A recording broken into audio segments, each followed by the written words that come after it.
Mek we reason. Mek we talk.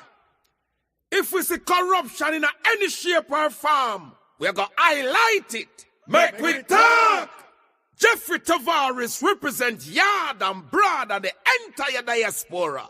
As long as it affects the life of our nation, uncover the truth, make we reason, make we talk. And we don't care about no vumva viva va, no upper echelon, nobody is not above the law. As long as it not help Jamaica, make we talk. Make we talk. Unity is strength. Make we reason. Make we talk. If we see corruption in any shape or form, we're going to highlight it. Make we talk. Jeffrey Tavares represents yard and broad and the entire diaspora. As long as it affects the life of our nation, uncover the truth, make we reason, make we talk. And we don't care about no vumva viva va, no upper echelon, nobody is not above the law. As long as it not help Jamaica, make we talk. Make we talk. Unity is strength. Make we reason. Make we talk. If we see corruption in any shape or form, we're going to highlight it. Make we talk. Jeffrey Tavares represents yard and broad and the entire diaspora.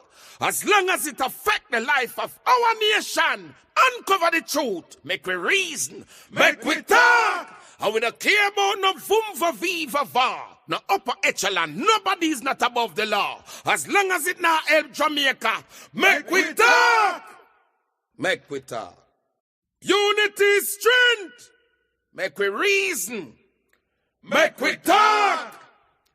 If we see corruption in any shape or form, we're going to highlight it. Make we talk. Jeffrey Tavares represents yard and broad and the entire diaspora. As long as it affects the life of our nation, uncover the truth, make we reason, make we talk. And we don't care about no vumva viva va, no upper echelon, nobody is not above the law. As long as it not help Jamaica, make we talk. Make we talk. Unity is strength. Make we reason. Make we talk. If we see corruption in any shape or form, we're going to highlight it. Make we talk. Jeffrey Tavares represents yard and broad and the entire diaspora. As long as it affects the life of our nation, uncover the truth, make we reason, make we talk. And we don't care about no vumva viva va, no upper echelon, nobody is not above the law. As long as it not help Jamaica, make we talk. Good morning, good afternoon, wherever you are. Good night, good day, good evening. Wherever you are listening and watching from around the world in the Eastern Caribbean, welcome to a special edition of the Mek Wi Talk program. We do apologize for last night's coverage of the Cayman Islands election. There was nothing wrong. My finger ended up touching the wrong button and everything just went haywire. And I decided, you know what's true? I'm going to go to my bed. So I went to my bed early. I do apologize to those who are watching on the line. I do apologize to you all. My sincere apology. And welcome this morning. We have another exciting topic to speak about this morning. Come on, share up the live feed. Share up the live feed as you can. Share up this live feed to many as you can, wherever you are. Good morning, good evening, good day, goodbye, whatever it is. Good morning to you all. I must say good evening to those in South Africa and Ambassador Andy Mashaili. Good evening to you, sir, and to other persons who are watching from around the world. Good evening to you. Why don't you move from over this here? If this is a PNP Comrade platform, why do you come over here? You have other things. You have other platform to go and watch. So why do you come over here? If you consider this platform a PNP propagandist platform, why on earth do you come over here? Isn't there something wrong with you? Why you come over here? I have been ignoring you for a long while, you know. I ignore you and ignore till I had enough of you. Why don't you come over here? Be so nice and delete yourself, please. Be so nice and unsubscribe from here, please. Go somewhere else. Leave. We don't want you over here.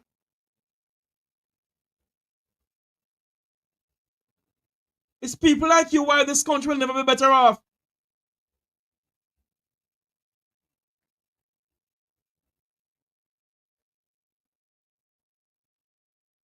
Go over somewhere else, man. Leave from here. You're worse than Riverton Dump. You're worse than Riverton Dump. Go.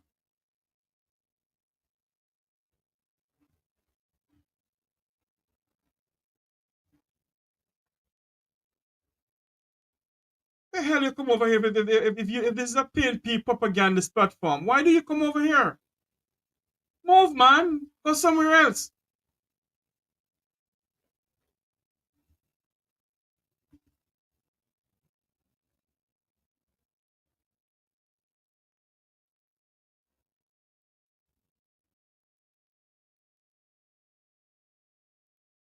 Good evening, good afternoon, everybody. Welcome back to the pro. You know, when you have some people who are just distractors, let's not distract. Let's not let them allow you to distract each other. Welcome to the program. How you all doing? There was a big thing at Steve McGregor, former superintendent of police, who's running now in Central Kingston. Steve McGregor. He went on the political platform and he did give it to them last night. He gave it to the leaders of the Jamaica Labour Party, and by extension, the government of this country. And believe you me,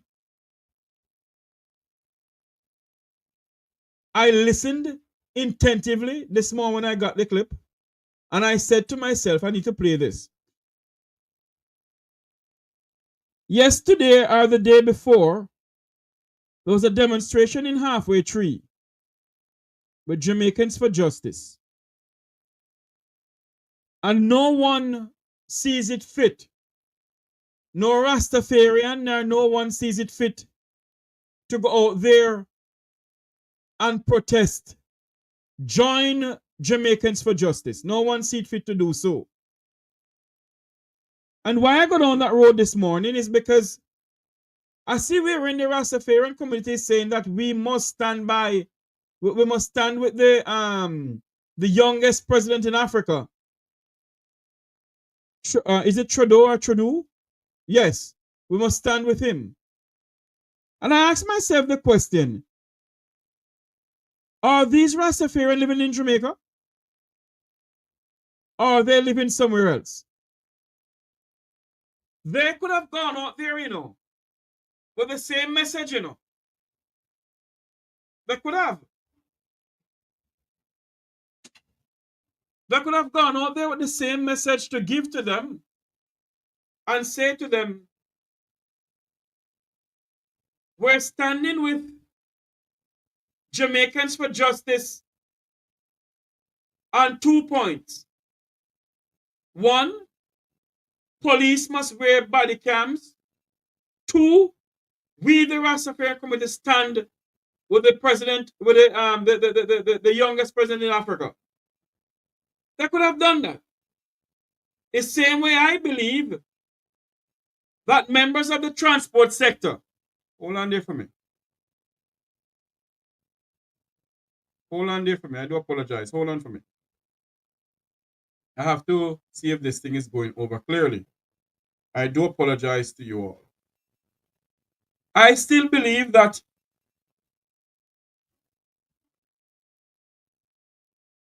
members of the transportation sector could have gone out there yesterday or the day when they had the protest and voice their growth and their opinion on what is going on in this country. They did not do so. My take on all of this,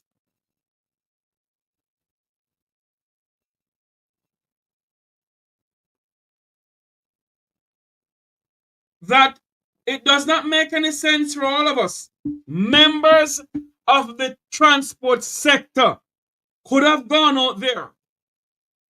Let the voice be heard in one accord. But they stay home. The same with the Rastafarian community decide not to go out there to protest with Jamaicans for justice. They went out there on a different topic of their own.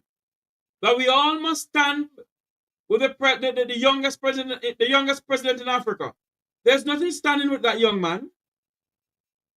But our home need to be cleaned. And Jamaica is in a crisis right now where I believe this country can turn around if we, the people, want to turn this country around. The transportation sector can turn around if members of the transportation sector treat the transportation sector as their business. It can turn around if they all come together. Yes, the day when the Jamaican for Justice went out there, it is a prime example that Jamaicans are divided as the politics of this country. It's a prime example that this nation in which we live is as divided as the Parliament of Jamaica, because none of us see it fit to join hands and heart to protest against a common cause and a single purpose. None of us see it fit to rally around a single cause and a single purpose in this country. All of us believe that we must have our individual protest, as if all that we're protesting about doesn't affect all of us.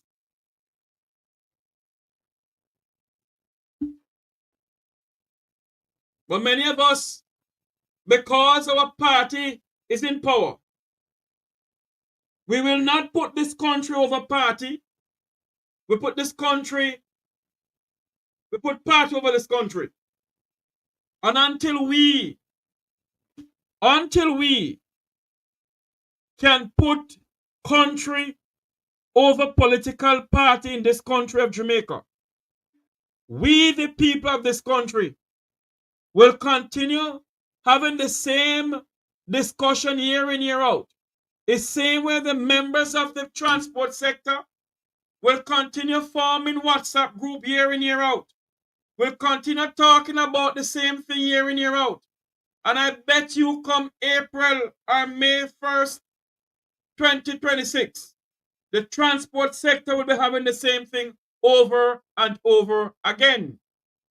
So I say to you this morning,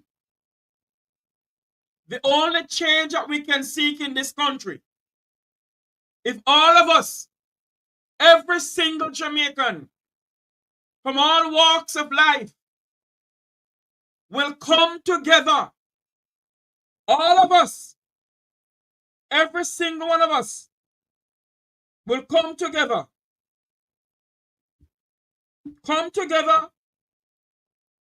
and put this country first. If all of us will put away our political allegiance, our political feelings, and put Jamaica ahead of politics. If all of us will consider this piece of rock in the Caribbean Sea as our home and the gem of the Caribbean, then I'm sorry. When all of us are gone, our children will continue having the fight to fight for the democracy of this country. And I say to all my fellow Jamaicans, if it's not now, then when? If the urgency of rescuing this country is not now, then when? If the urgency of rescuing the transportation sector, then is when? When would it be for members of the transportation sector? I say to the Rastafarian community, it is all good and dandy for you to stand with the youngest president in Africa. But I say to the Rastafarian community of Jamaica, the time has come for all of us whether we are bald head or rasta or natty dreadlocks, to stand on a single cause and a single purpose for this country. We can't be as divided as the politics of this country. We must come together as one people. We must come together as one people. One single cause, one single purpose. We're going to take a quick break. I have to take this call here. Just give me a few minutes here, please. Investment in human development must be the key. It must be the key. And when it comes to education, the People's National Party's conviction remains the same. Education, education, education is at the top of our priority list. We are committed to building an education system that is inclusive, equitable, and excellent. Bold steps and real investment are needed to ensure that every child, from the earliest years through to tertiary education, has the opportunity to succeed. We have the plan, and we are ready. Today, I reaffirm our party's commitment to excellence in education. Our approach to early childhood development will provide performance-based incentives for early childhood facilities to give them additional resources to improve standards. At the primary and secondary levels, we will implement a comprehensive program that is targeted and provides targeted support to each aspect of the curriculum. Expanding access to tertiary education is also a critical part of the mix. I have long advocated for the removal of guarantors for student loans, a policy that this government has eventually adopted, and it was a significant step forward. And we are in full support of that, because we put the interests of Jamaican people first. But as the party of ideas and implementation, we must take this further. We believe education must not be a burden of debt, but a bridge to a better future. We will make student loans more borrower-friendly. Graduates will only begin to repay their student loans once they are employed, and their monthly payments will be capped at an affordable percentage of their monthly income. Teachers are the backbone of the education system, and we must show that we truly value our teachers, and we must do whatever is necessary to persuade them to stay in our education system. A student loan forgiveness program will be provided to our teachers based on their years of service in the system. And what we have in mind is that 1 year of payments on their student loan will be forgiven for every year that they remain employed in the public education system. We need a more balanced and resilient economy in an era of growing food insecurity. So, look out for the transformation of agriculture and the blue economy, our maritime economy, to drive rural development. We have to invest. Welcome back to the program. I do apologize. I had to take that call. It's a bit of emergency. I had to take that call. I do apologize to everyone for keeping you waiting. I was saying that the Rastafarian community need to come together. It cannot be that we Jamaicans must just have, all of us is facing the same problem in our country. Every single Jamaican, whether you come from uptown, downtown, or out of town, all of us is facing the same problem in our country. And when we have, because if the transportation sector should go out there to have a demonstration, they won't grant them the license. They won't. Or the permit rather. So if one organization has it, then all of us should come together and do it. Come together, go out there with our placards, 1 or 2 or 3 placards, it doesn't matter. Let's go out there.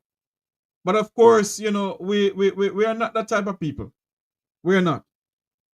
And as you come on this morning, remember to like, share, and subscribe. Like, share, and subscribe, please. We need some more subscription on this platform here. And also, if you can, hit the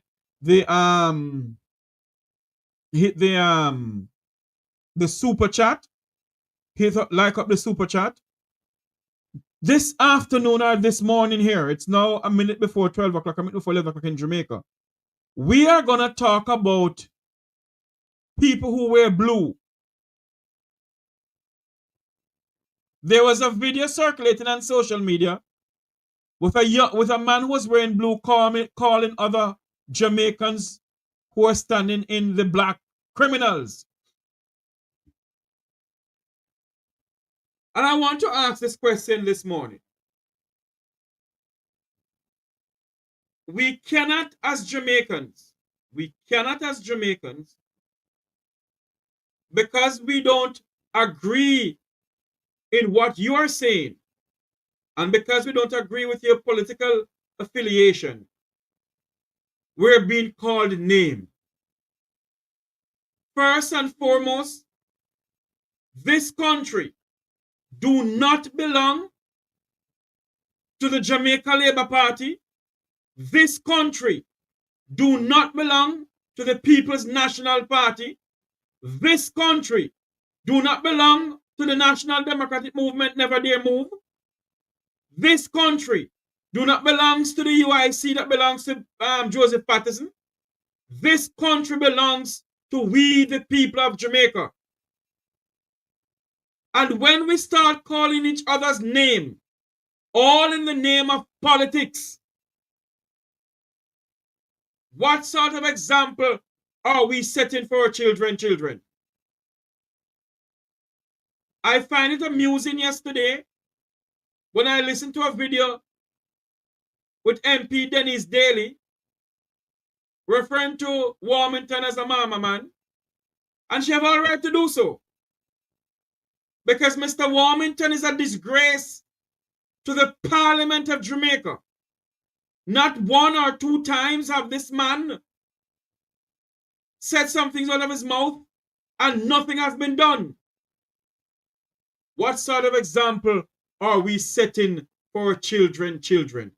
What sort of Jamaica are we leaving behind for our children?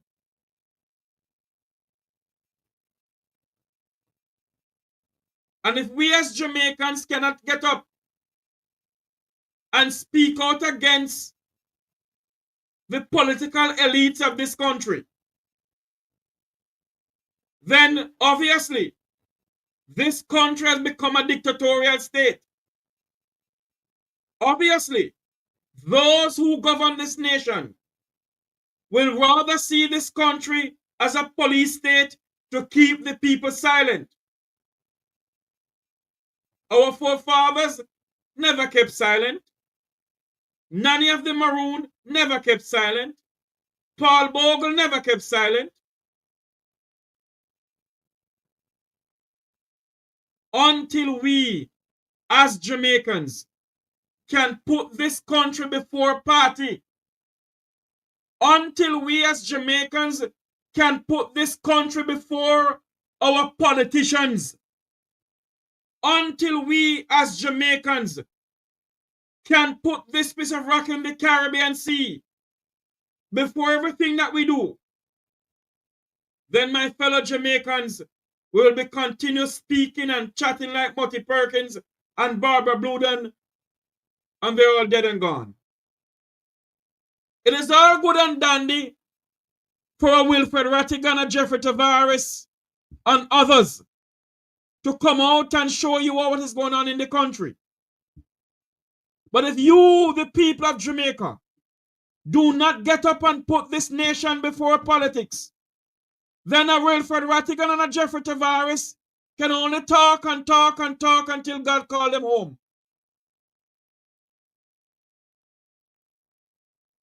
until we the people, the American Constitution speaks about we the people. I wish the Constitution of Jamaica will have something in there that says we the people. But until we the people of this country, who claims that we love this nation, until we the people get up, stand up, and demand accountability, demand the government of the people, for the people, and by the people, then this nation will never be better off. Until we the people put this country, not as a PNP country or a JLP country, but put this country before all our political belief, then I'm sorry. The nation that we love, we so-called love this country, it will never be the nation that we want it to be. Yes, we can to the changes of this country. Yes, we can to turn this country around. Yes, we can have a government of the people, for the people, and by the people. Yes, we can have a government of the people, for the people, and by the people. And a government of the favorite few. But we the people of this blessed nation, Jamaica, have to be the change that we seek. The change that we seek in our country will never come from the People's National Party or the Jamaica Labour Party. The change that we seek, my fellow Jamaicans, both home and abroad, it has to come from us as a people. And we must be the change. We must be the change. There's another thing that I am in cahoots with. It's another thing that the Jamaican for Justice may say that I am in agreement with. No. Just like it's another thing that I say on this platform that you all are in agreement with.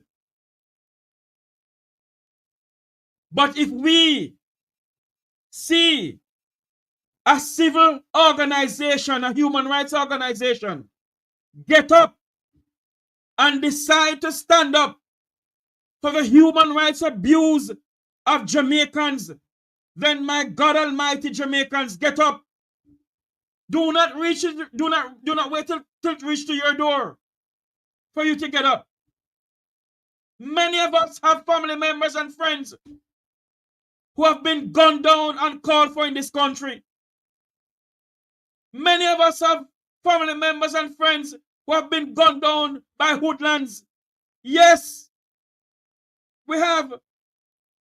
But those who are sworn to protect and defend the people of this country, they must not be the one gunning down and beating the citizens of this country. And it's a damn shame that the Jamaican people have a prime minister and a deputy prime minister who cannot be neutral. They take the side of people who, because they have the power in their hand of a gun or the power in their hand of a baton, they will go around and beat the Jamaican people. They will go around and kick out the door of a young man who live below a crossroad. Yes, he may be a notorious gunman, but when I kick off his door, I don't see no gun around him. Take him into custody. You cannot be judge, jury, and executioner. It cannot work.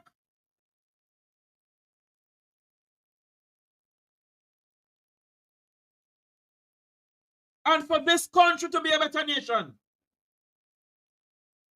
our voices must be heard.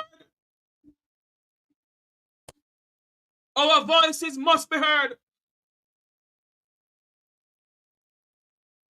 For this nation to turn around, we the people must get up and speak out.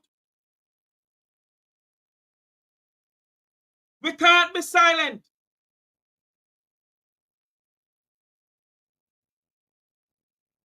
We can't be silent. What sort of Jamaica are we going to leave for our children, if we're silent? You believe that Wilfred Rattigan and Jeffrey Tavares will continue until time immemorial? There comes a time when we're going to stop talking. There comes a time when we are going to say, it leaves up to you, the people.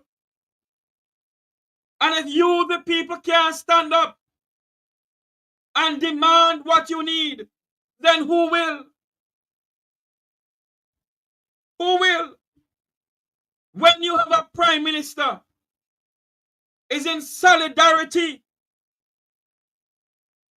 with shoot and ask question after, in solidarity with the security forces beating a 15-year-old, then don't you see where this country is going?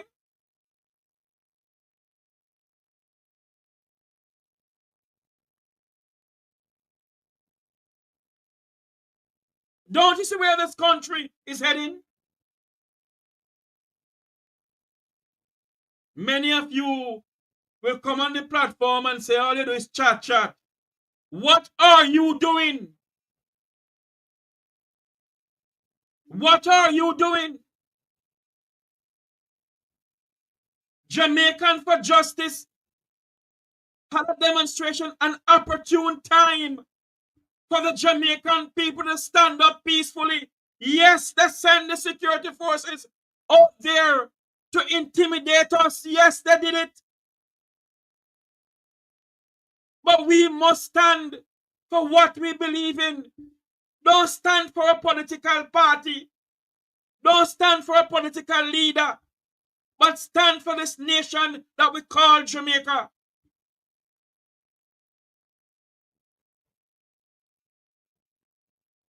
That's what we must stand for. We can't stand up for PNP and JLP and JLP and PNP.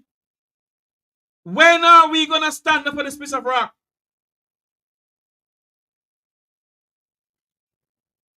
When?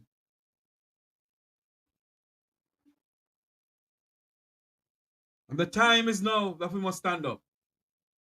Well, that's my opening commentary this morning. Welcome to the program. I want you to listen to what former Superintendent of Police Steve McGregor said in his campaign in the constituency of Central Kingston. This is what he said about the police and those who decide to wear blue yesterday. This is what he said.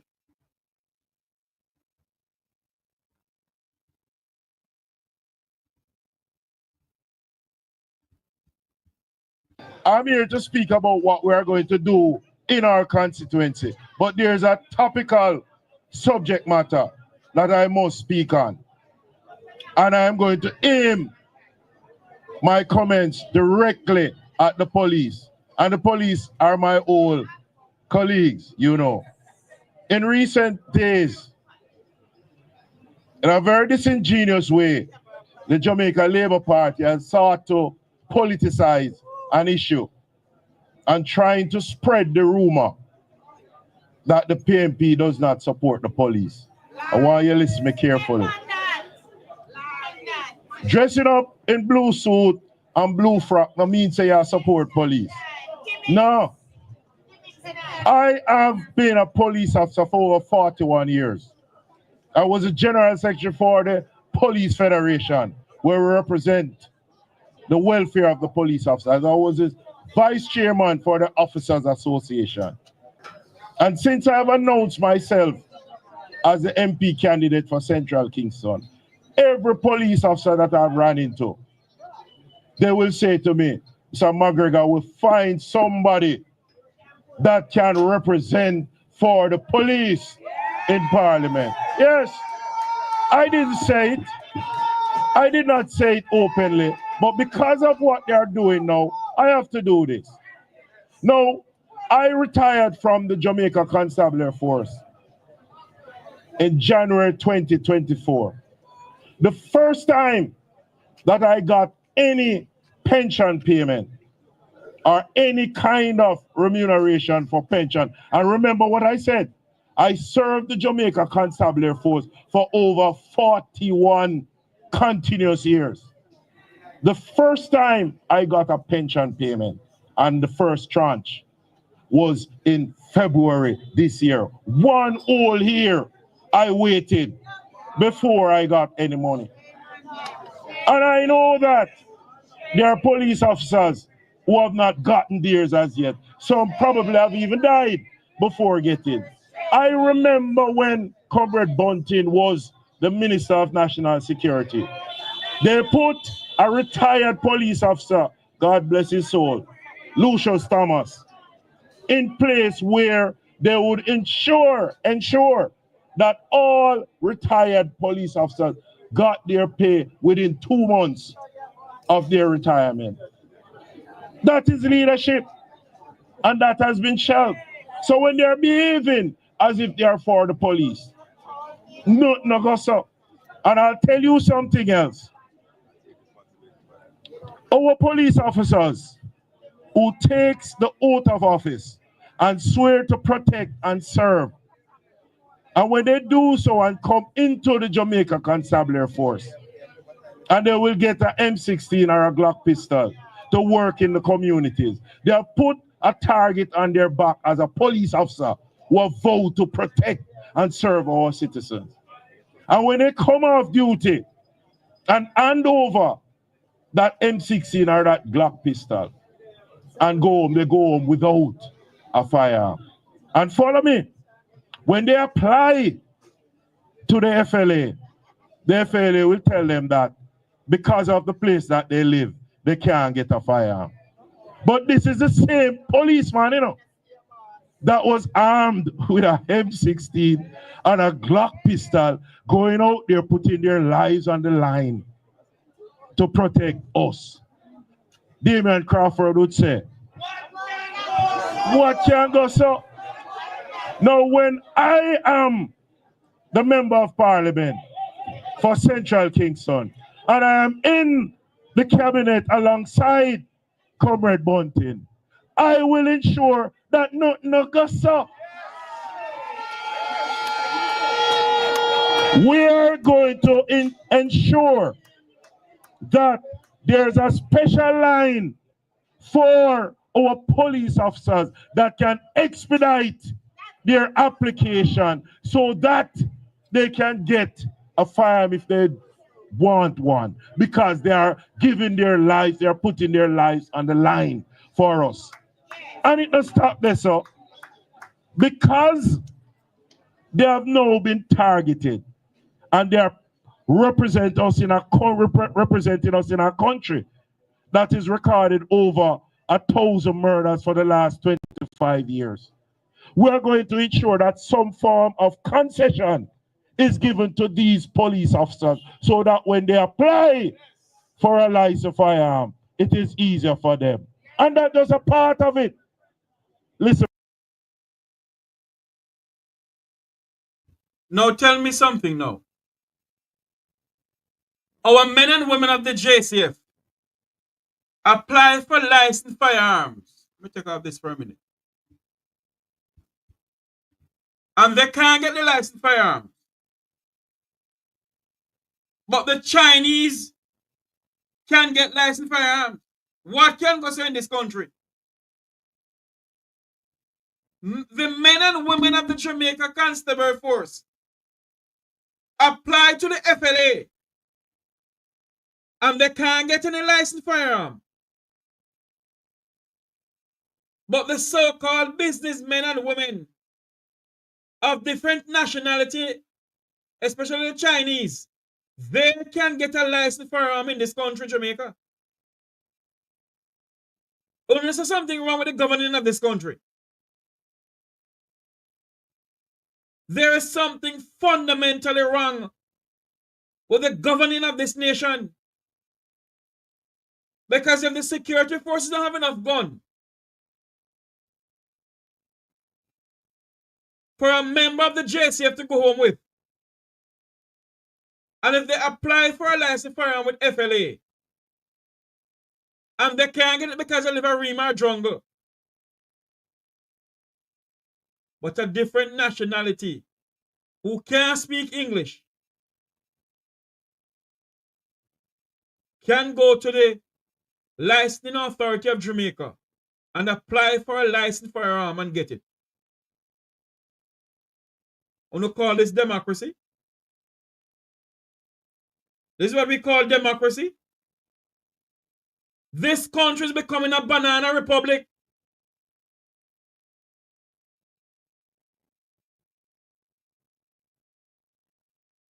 This country is becoming a banana republic.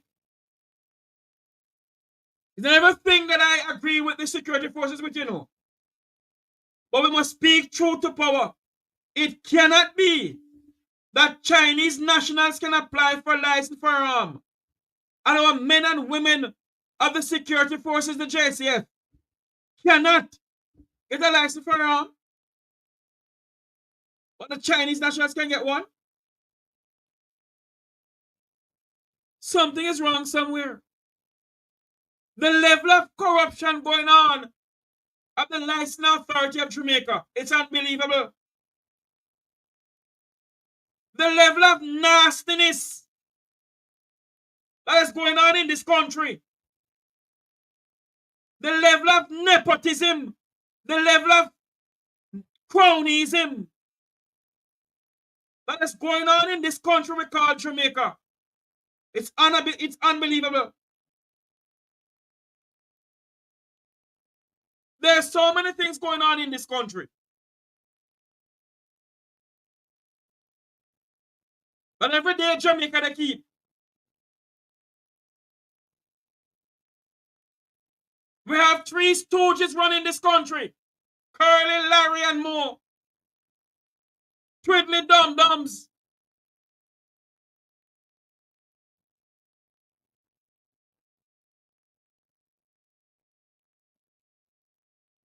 Do you realize that in his presentation of saying that he's going to wear blue, do you all realize until now the Prime Minister of this country, the chief servant of this country, the people's servant, Andrew Michael Brogard Rodham Holness,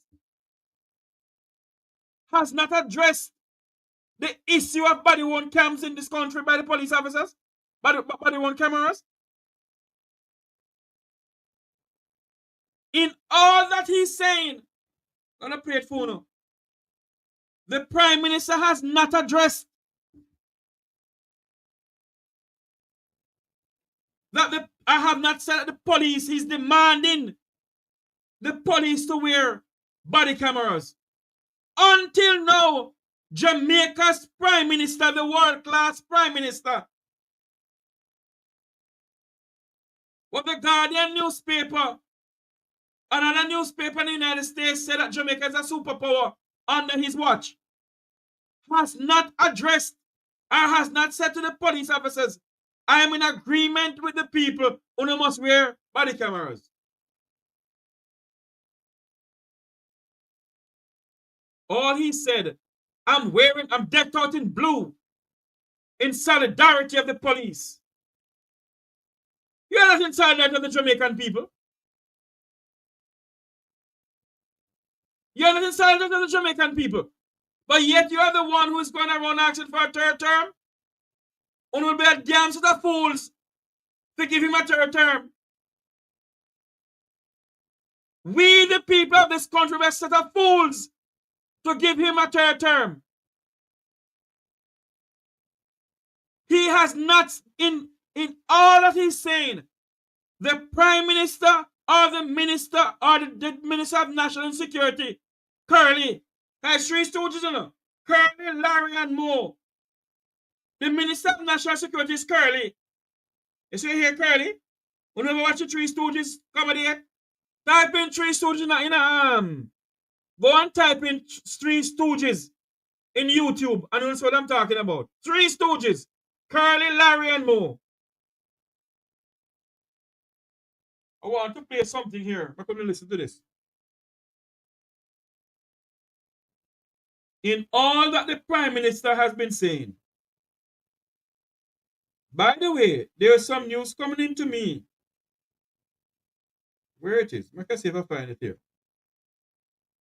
News coming into me that over 1,000 sticks of dynamite was found in Bull Bay. No one has been arrested. I want to plan this as in here for now. First, they find pipe bombs. You hear nothing more about the pipe bombs. Now, the Gleaner is reporting this morning that over 1,000 sticks of dynamite was found in Bull Bay, St. Thomas. Rebellion, no side rebellion from up there.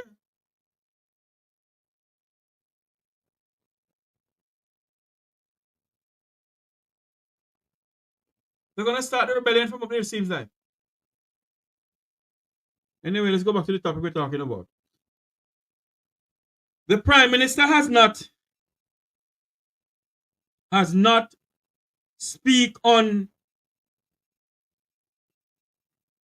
the issue of body-worn cameras, or what they want to call it, by the so-called security forces of this country.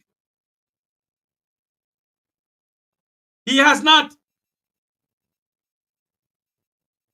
And that is to show you where the mindset of the Prime Minister and the Minister of National Security is. Because if listen to me, they should have remained neutral, you know. But since I wear the blue you want, because fear clothes and fear money buy, and fear money buy nothing. You wear your blue. But at least have some decency to address the situation that you, Prime Minister, will say to the Minister of National Security, I am demanding you to tell the men and women under you that I am giving the instructive that you tell them that they must wear body cameras. Until now, the Prime Minister of this country says nothing about it. Nothing.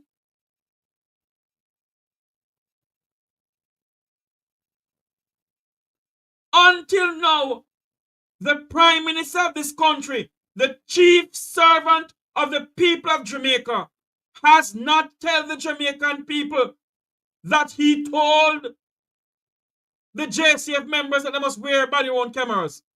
He has not addressed the situation all now.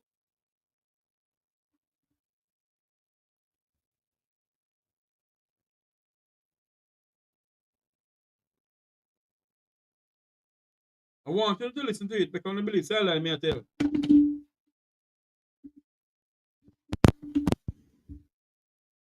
The Prime Minister, Dr. Andrew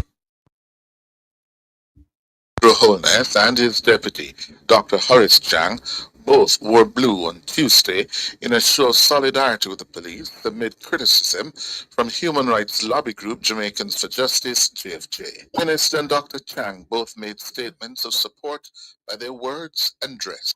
Depending on who you ask, Tuesday was either a black or blue day. Human rights lobby group Jamaicans for Justice and their supporters wore black as they called for accountability as the number of police killings climbed past the 100 mark in April. But the Prime Minister and Deputy Prime Minister, who also heads the security portfolio, made their loyalties clear as they undertook engagements on Tuesday. The Prime Minister was first to voice his support for the Blues. When our murder rate reaches the sub 1,000, which it will this year, that is going to send a signal to business people and to the rest of the world that Jamaica is serious about making our country a destination, not just for tourists to go into all-inclusive hotels, but to make Jamaica a destination for people to visit and for businesses to come and operate. So I wear full blue today to show my support for our security forces in ensuring that Jamaica is a safe place. Opening the sectoral debates in I wear blue today in support of our security forces. When you realize that until now he has just the body cam, listen to some more. Listen to some more here. The House of Representatives, the Deputy Prime Minister and Security Minister called out those who decided to wear black. He questioned where was the support for the families of victims of crime. I understand there are two things happening. I'm dressed in blue, not only because I support the police call and demonstrate it physically, and they deserve all the support they can do. They're working hard. I'm not being critical of the others who have other thoughts, but I think it would be appropriate that if there are some people, many of them might get a few there, but there are some significant leaders of churches involved, would at least be giving some consideration to the 230 families of lost people, lost their family members to criminal actors. The security minister called on Jamaicans to remember those who are robbed of their parents because of crime and violence. He says many of them do not ever recover from the trauma. There's nothing and no organization in the society that tend to deal with the orphans created by criminals. It's a serious error. I have them in my constituency. I think of many. They're difficult to treat. I have cases I can recall. I just say the young man who was shot down in the presence of his three sons. I found the resource to send them to psychiatrists. Psychologists provide support for school, but the trauma was unbearable. Two are dead by the gun and one in jail. Dr. Chang says all Jamaicans should celebrate the 36% reduction in murders being recorded. He says 131 fewer Jamaicans have been killed because of the efforts of law enforcement. Mahiri Steve.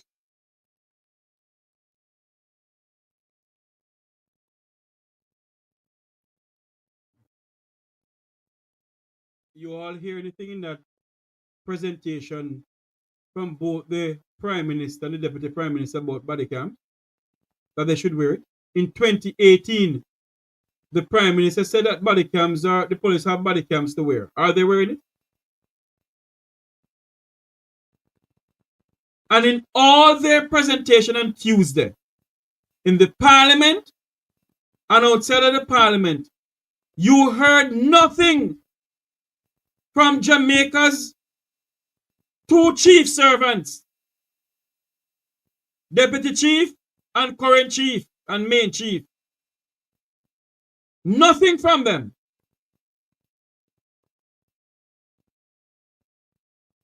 Not one single word. They did not say, you know what? We are in support of JFJ calling for body-worn cameras. They said nothing like that. Forget about JFJ. The Prime Minister had the opportune time to say to the people of Jamaica, I am instructing Dr. Chang, who is the Minister of National Security, that every single member of the JCF must wear body cams.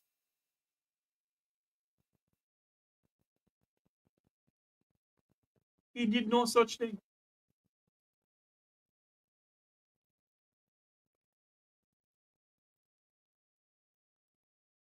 They can change certain things with the FLA Act, that members of the JCF must get licensed firearm.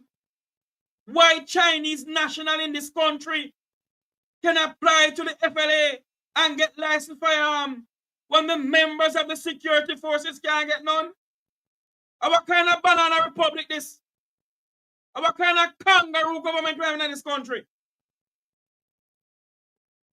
Huh? What kind of kangaroo government is this?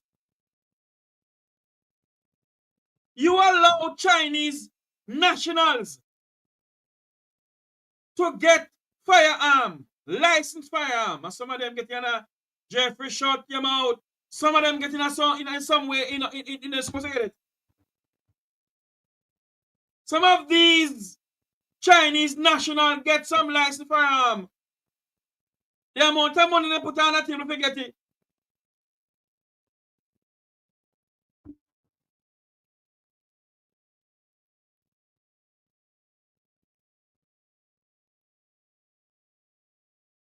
The police cannot investigate themselves. No Sankey, no sing so. Government can investigate government.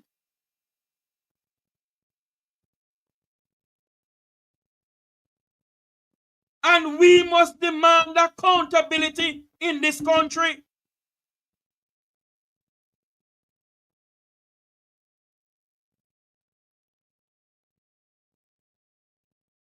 We must demand accountability in this country.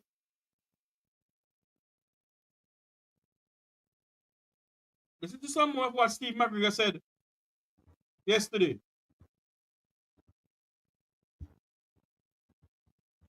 To me, with Steve McGregor representing for you, my officers, you have somebody that can negotiate. You know that.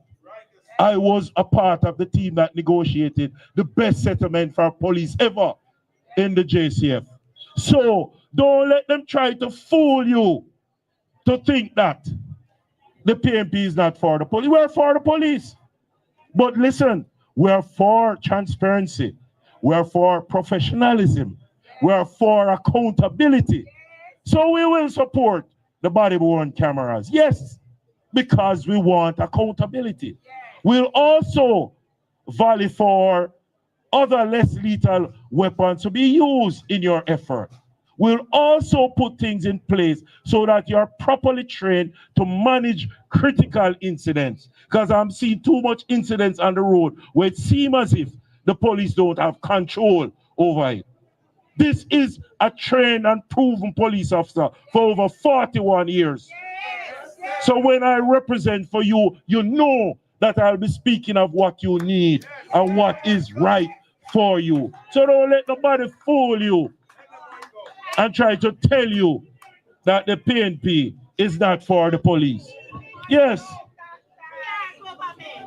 I want them to hurry up and pay the retroactive payment that they have for the police and other government workers, because they're waiting until close to when they call the election as if it's a special favor that they are doing for these workers. It is something that they're obligated to do. Yes. Our spokesman on national security commended the police, and I will go along and endorse what he's saying.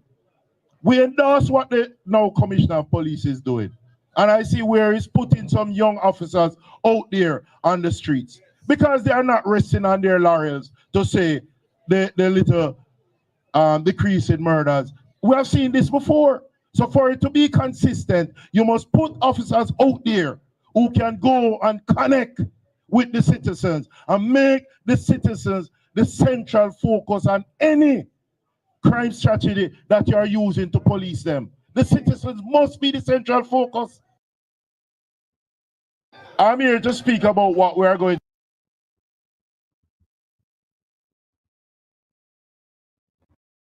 The citizen must be the focus.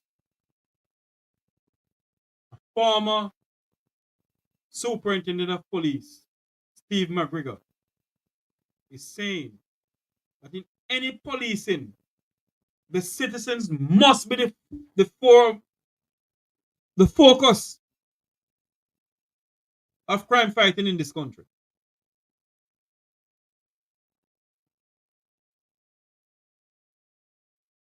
You hear nothing from a prime minister who claims that he loves poor people. He claims that he loves the poor.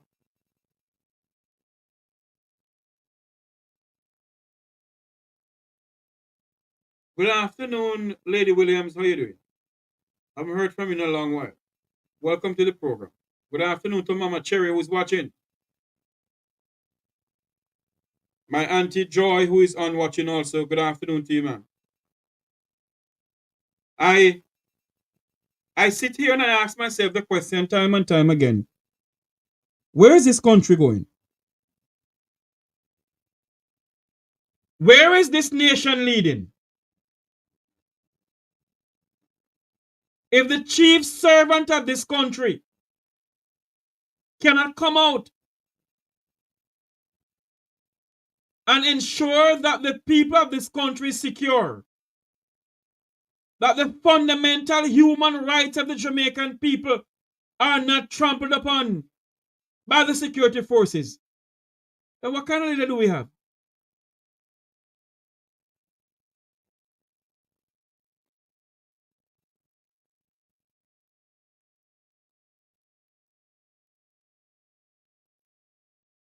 What kind of leader do we have? In all the utterance of both the Prime Minister and the Deputy Prime Minister, none of them, not one single one of them, said that they're in support of the police to wear body cameras. They may have said it some time ago, you know, but I didn't hear it. I am talking about on Tuesday, when both men declared that they were in blue in the solidarity of the police.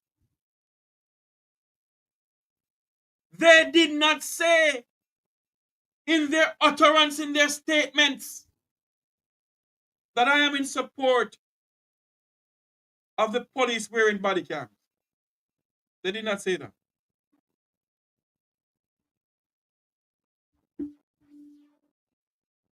They did not say that. The Prime Minister went on to say that no one under his watch, no Jamaican citizen under his watch, that their human rights will be violated by the police. Listen to this damn hypocrite.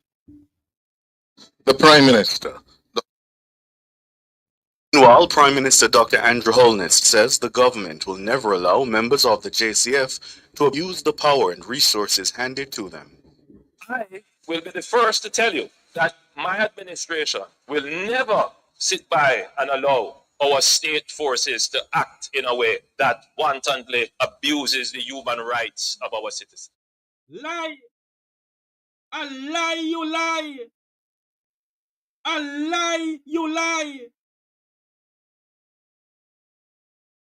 Obviously, there's something wrong with this man's brain. Termite and yam out the Prime Minister brain. You're telling me that no one showed the Prime Minister the video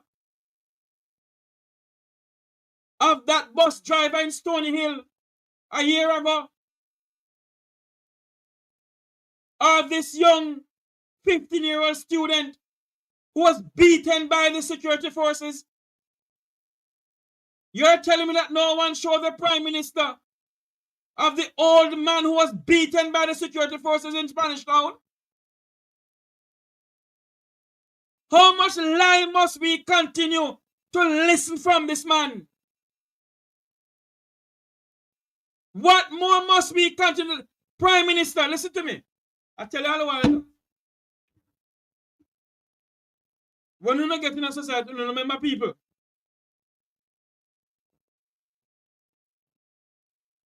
I am asking you, do not listen to your advisors. Don't listen to them, sir. What you need to do, sir, if since we are telling lies on you, sir, come on this platform. You know, I got party gun platform. We know that. Come on my platform then.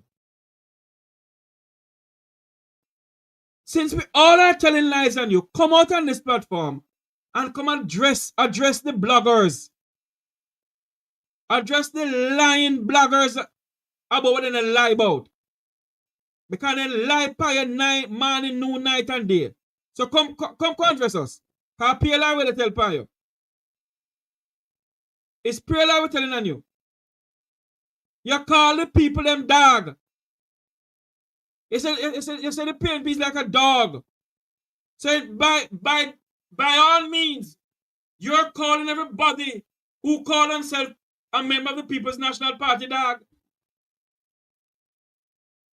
The leader of the nation calling the Jamaican people dog.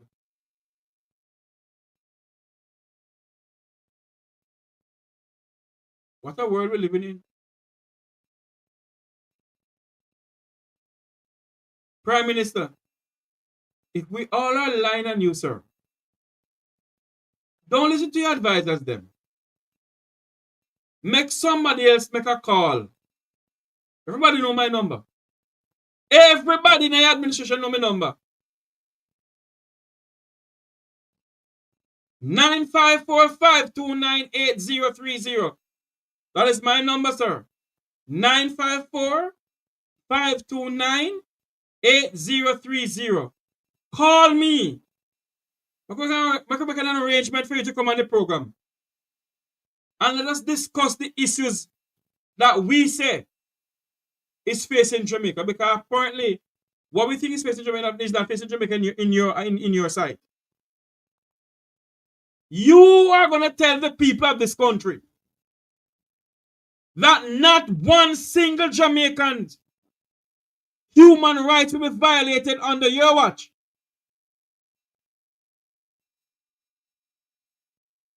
A fool we fool, sir.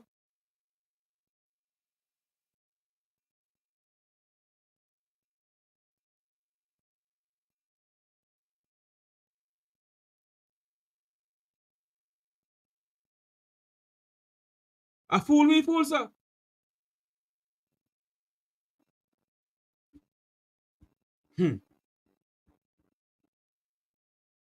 That must never happen. And I want to reinforce that point and say it very loudly. That will never happen under my watch. Lie, you lie. A lie, you lie. I wish I had Danny Buck voice saying, a lie, you lie. I can't play about this thing. Meanwhile, Prime Minister Dr. Andrew Holness says the government will never allow members of the JCF to abuse the power and resources handed to them.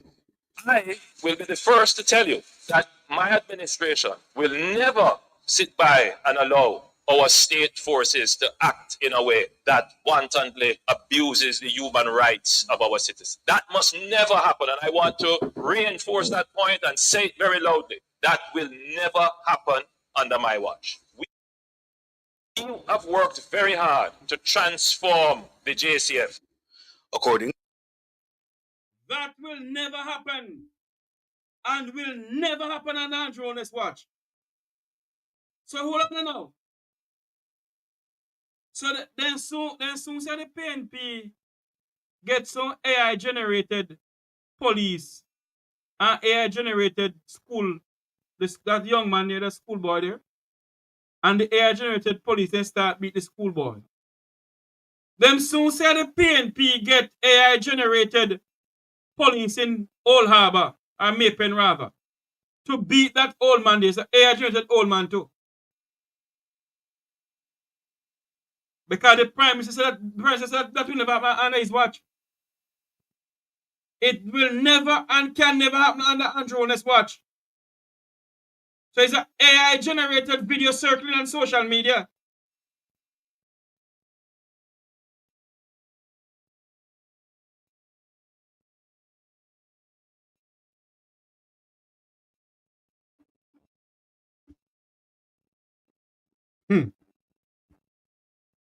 to the Prime Minister, the national conversation around crime and justice must be balanced.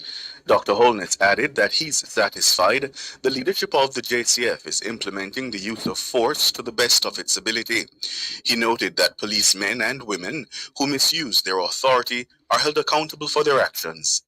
Inasmuch as the police would have improved in their kinetic operations and in their tactics in terms of how they engage criminals who confront them, the JCF has also internally taken action against policemen and women who have acted outside the use of force policy. And I think Jamaicans, I'm not asking you to give up the healthy skepticism, because that is important to keep institutions in check. But Jamaicans need to be practical about where we are. For the first time in a long time, our capacity is at a level where it can adequately address the criminal enterprises.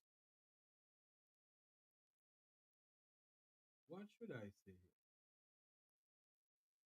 What on earth should I say here? Because the Prime Minister has said that the JCF will help. What I said a while ago about men and women of the JCF acting outside of the law. Is that so? There was a viral video circulating this year on social media where a policeman tell a bus driver no it's a bad word. And he will lock him up and he will do this to him. And then a policeman tell a Jamaican citizen, "Me will kill you. Me come back and kill you." And he's still on frontline duty.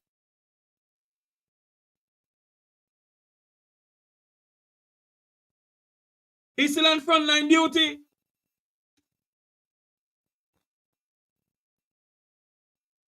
And the Prime Minister is going to tell the people of this country that he, Prime Minister, Doctor, the most honorable rather, Andrew Michael Brogas Radham Holness, according to my friend from News Talk, Conrad O'Brien, that he will not stand by and see any member of the JCF brutalize a Jamaican citizen. It cannot tell when it never happened on the Andrew Holness watch. Obviously, there's something wrong somewhere. Because it happened on his watch. And he says nothing about it. He don't condemn it.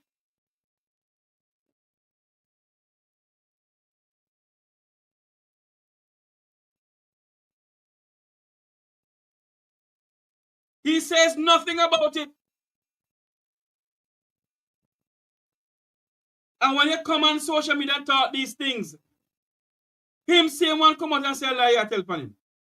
And I go to and bad mind him. On a bad mind. Jeffrey, a bad mind the Prime Minister. Rattigan, a bad mind Andrew.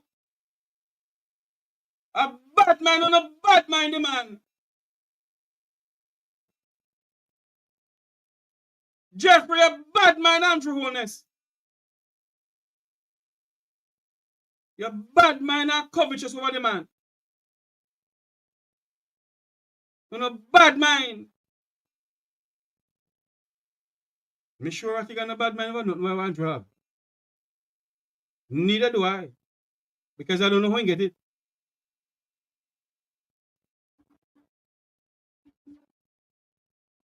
Good afternoon. Welcome to Mek Wi Talk program. Your live. Yes, good afternoon, Jeffrey. Hey, Jeffrey. Oi.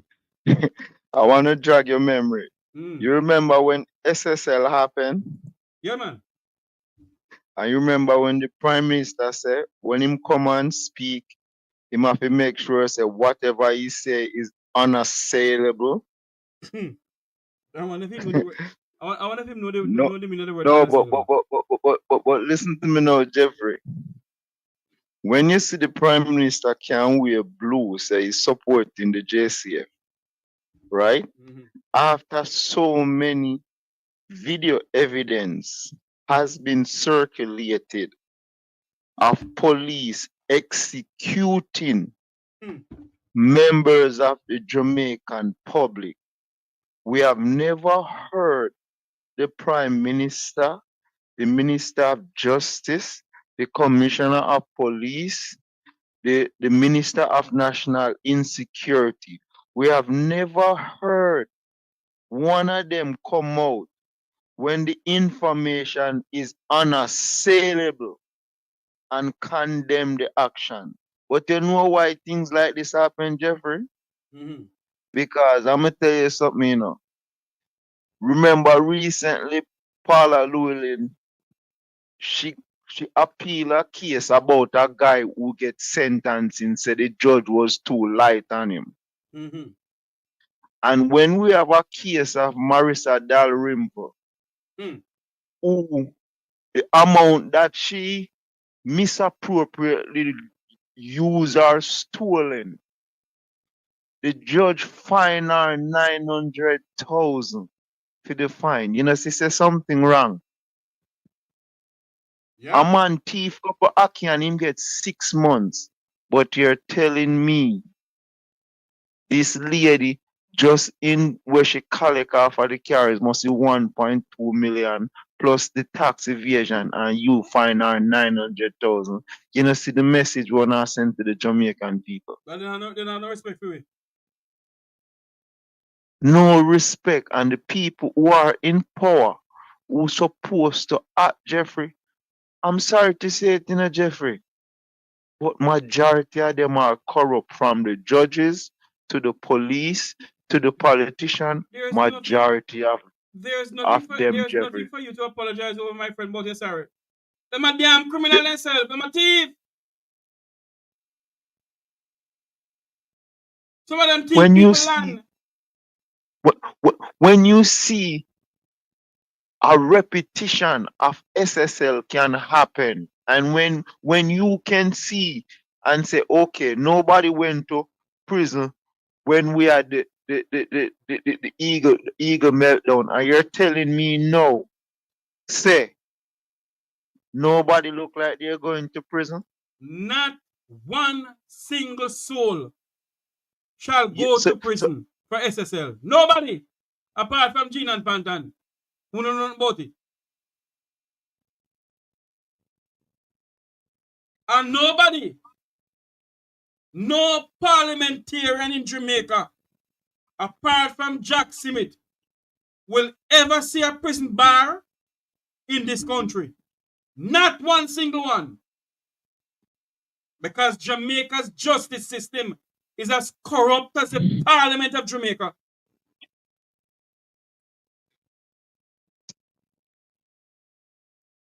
So that's why, Jeffrey, the biggest problem we have in Jamaica, Jeffrey, is corruption. And until we fix corruption, Jeffrey, we cannot fix the country, because everything is corrupted. Everything is corrupted. The country are bleed. When we hear them analyze and talk about we missing $1.3 trillion unaccounted for, Jeffrey, the $1.3 trillion, Jeffrey, if we check how much aid we receive in the last 5 years and ask where is that money, and show what we get for that money, for the aid, for money where we don't have to give back, Jeffrey, are probably $10 trillion missing, Jeffrey. True. You hear me tell you? Because I know only taxpayers' money are missing. The aid money them are missing. When I hear the National Security Minister, I go tell Jamaican people, say them need to build out infrastructure for have body cameras. So you're telling us, National Security Minister, you're telling us that when you went and installed Jamaican Eye, you never get a software big enough for the body cam? Let me say something to you. His predecessor, Robert Bobby Montague, same of the JLP.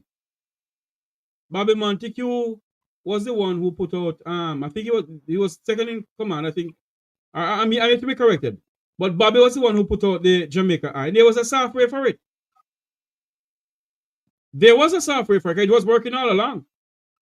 They used Jamaica Eye at one point to stop a crime. But Jeffrey, we remember. Hold on there. So I do not know what Twiddly Dum Dum Harris Strong talking about.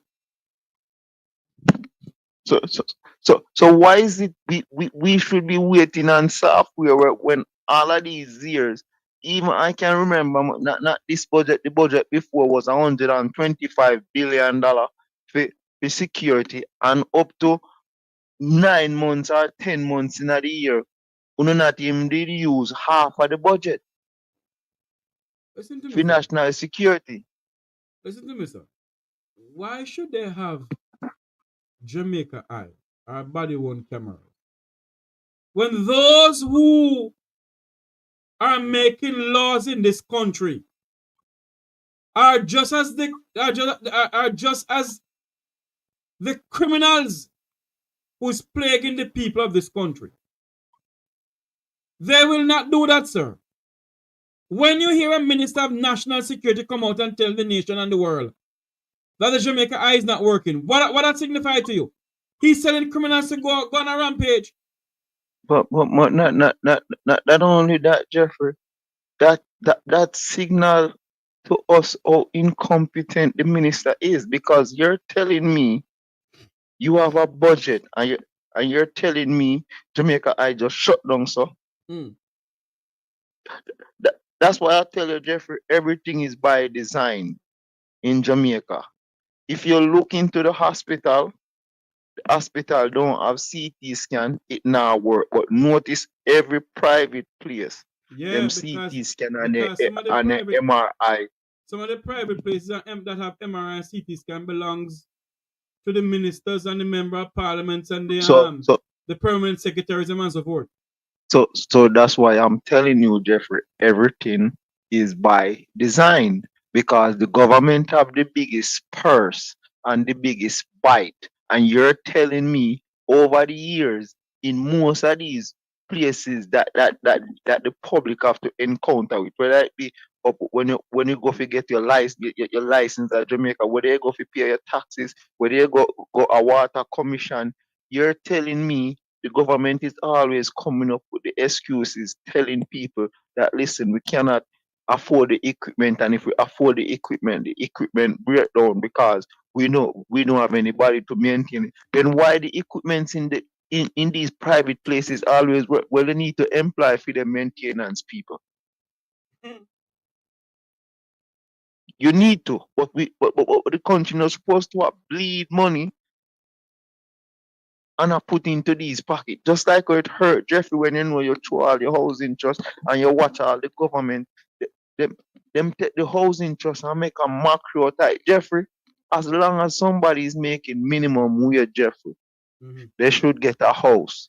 The government should build. But you know something, sir? I question myself at times, Should Jamaicans be truly paying housing trust when they not benefit from housing trust? Jeffrey, right as it is, Jeffrey, I say Jamaicans should not be paying housing trust. And the reason being is that housing trust is designed for the less fortunate. So let's say what housing trust is. So if, give for example, there's $40 billion in housing trust, Jeffrey, they could take $10 billion this year and say, okay, we're going to build some houses. And if they even build 1,000 or 2,000 or 3,000 houses, Jeffrey, remember they had $40 billion, you know. If everybody will move into those, say 2,000 house, here even $10,000 down, Jeffrey, and then every month them still a throw them housing trust, plus them a pay even one next $5,000, Jeffrey. Housing trust will never lose with the people, because the people are out. There's more people are putting into housing trust than more people are getting out, because you have less people who need house than the amount of money housing trust collect every year. And that's what's been going on, not only with housing trust. When you look at water commission, who sustain themselves, why every cane piece of water, clean water run through it in our bushes. But why water commission, all of the head of the people who lead the water commission, why you never see one of them come up with ideas, say, yeah, no, we just have to run some pipe left, right, and center, because it's not difficult to run pipe and connect the communities. But these people are just getting a fat cat and sitting on the country and just eating, and then go home, and then they move them from Yaso and put them on our next place. So by them done, them a collect 2-3 pension while other people they're not working. You know something, sir? You touch on water. Last Saturday, Marlon Morgan was on Portland Spice TV, and I was on the program too, along with my good friend Wilfred Rattigan and Conrad Bryant. And Marlon Morgan talk about water supply for Negril and blah blah. Them not drag the water all the way from Trelawney to come into Hanover and Westmoreland. And when Westmoreland have the rolling river, There's the Rolling River in Westmoreland. The Rolling River alone can supply 3, 4, 5, 6, 7 parishes. Why don't I use the Rolling River and supply Westmoreland and Hanover? Some genius who have a Nyama food taking the water all the way from Trelawney, the Martha Brain to Westmoreland. That make any sense?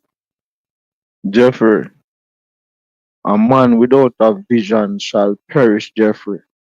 A lot of these people who are elected and voted to run National Water Commission, to run what the other one you may call it the garbage, because them is another piece of one. You know something? Somebody does something to. I think it was. Who is this? Is somebody said something on the program here a while ago on the chat room that Andrew Holness and Harris Chang do not have the camera or the software for body-worn cams in this country, but they have the software for NIDS. On see this? They have the software for NIDS, but they don't have the software or the cameras to give to the police. That make any sense? But Jeffrey, Jeffrey, the people, you, you, you live in America, Jeffrey, and you see if a judge pass a ruling, Jeffrey, and the government no adhere to the ruling, even if the government no right the judge right the government and say shut it down now. All right. Hold on there for me. The government of the judicial system of Jamaica judge pass a judgment that the Jamaican government must pay back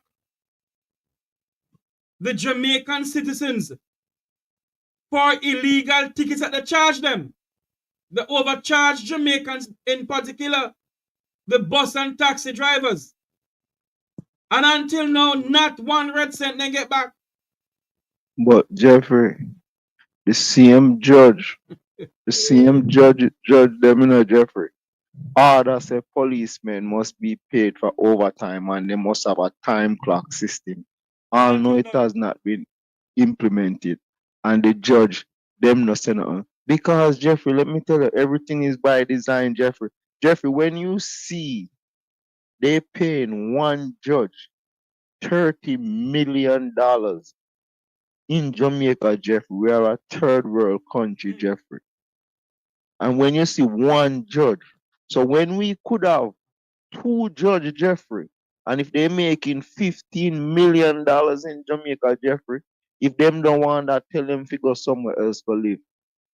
Because a lot of them know that the salary plus the other things where them get, they can be comfortable in Jamaica. But when we have one Judge Jeffrey paying $30 million, when we got one police commissioner paying him 20-something million, and then him about 5, 6, 7 deputy, and all of them are make near $20 million, Jeffrey. Where you think the people in business can be handled? With 2 top heavy, Jeffrey, and people don't want to admit it. You know, And the more top sorry, go ahead. the more top heavy and the more corruption, because guess what? More the more them write the laws to suit themselves, and the more them take, and just the bigger them I get, because a lot of things that we see happen with Andrew Wallace, we the Jamaican people turn a blind eye. And we turn a blind eye from after Andrew Wallace purchased his first house with the man and wife. If you look at every other purchases after that, the man buy one piece of land for 100,000 US, one next piece of land for 300,000 US, Which one first next house piece you of land. talking about? The Beverly Hills house? The first, no, Or the the one first in house, the first, yeah, when him get with the mortgage, we did him and him wife. Yeah. After that, Jeffrey, this is when the man should have been kicked out of politics and we take back the things where the man have. When the man buy all those properties, Jeffrey, for more than $500,000 US cash. no loans. That was just for the properties them alone in the Jeffrey. Yes.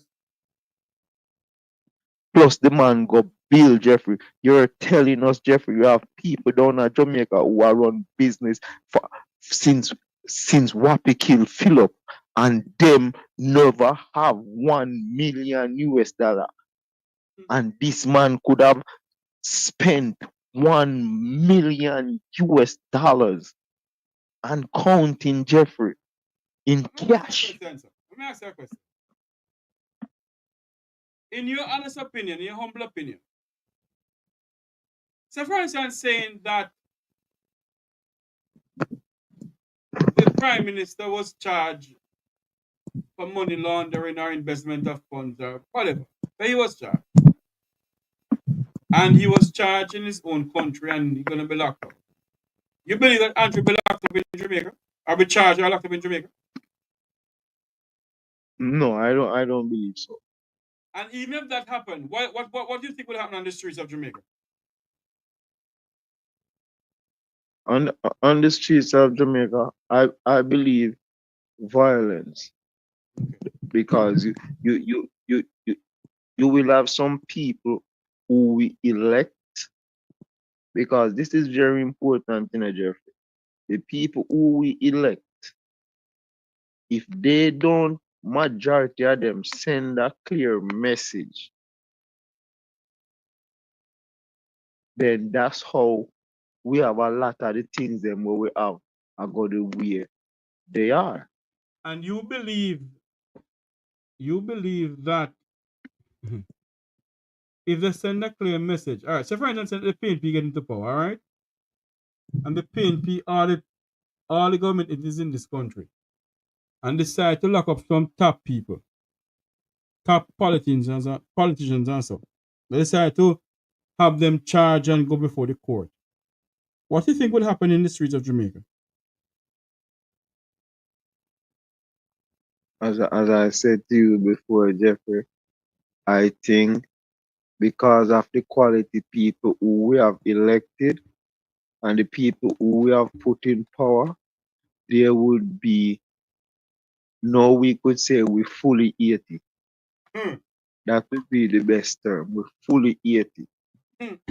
Because we live in the real world in Jamaica, and we got to understand that there are people in Jamaica who incite violence, people who live off of violence, people who live off of extortion in Jamaica.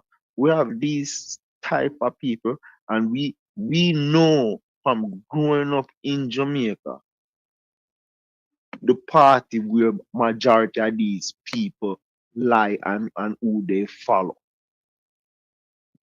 These are real stories. These are real life that we know as Jamaican that's happened and that's happening. That you have people who go around and try to instill fear in people.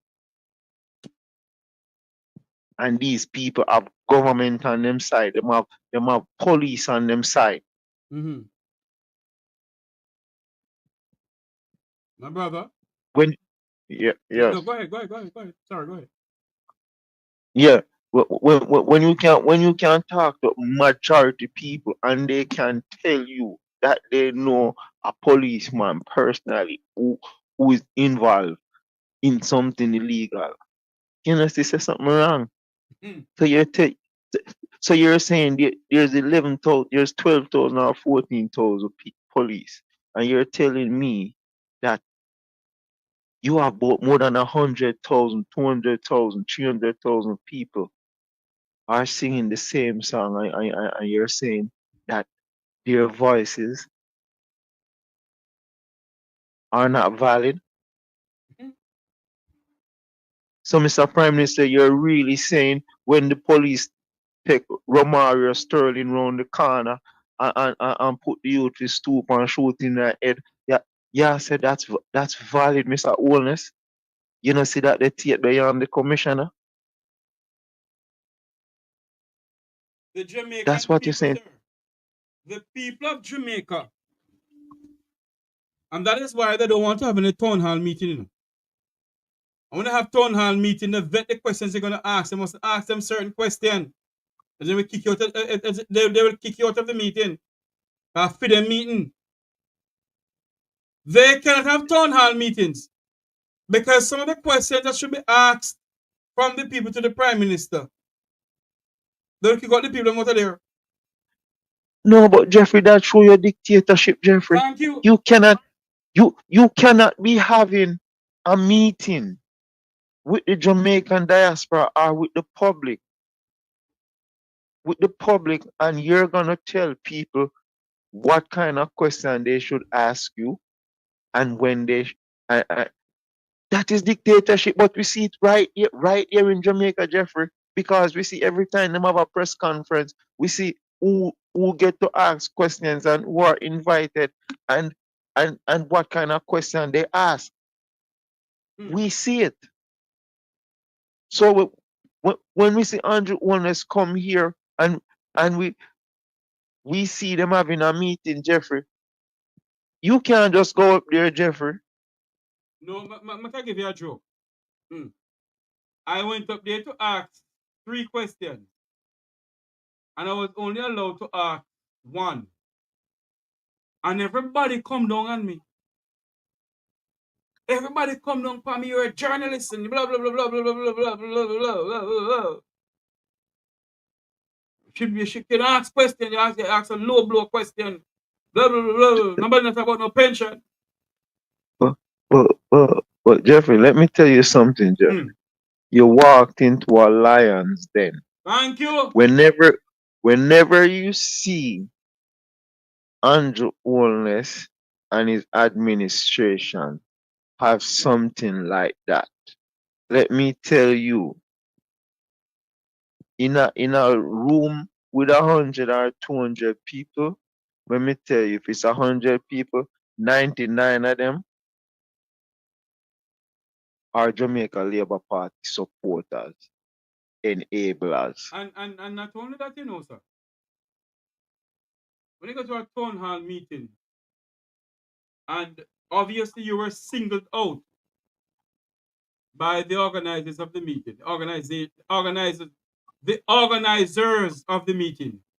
You were singled out. You have to use common sense, eh?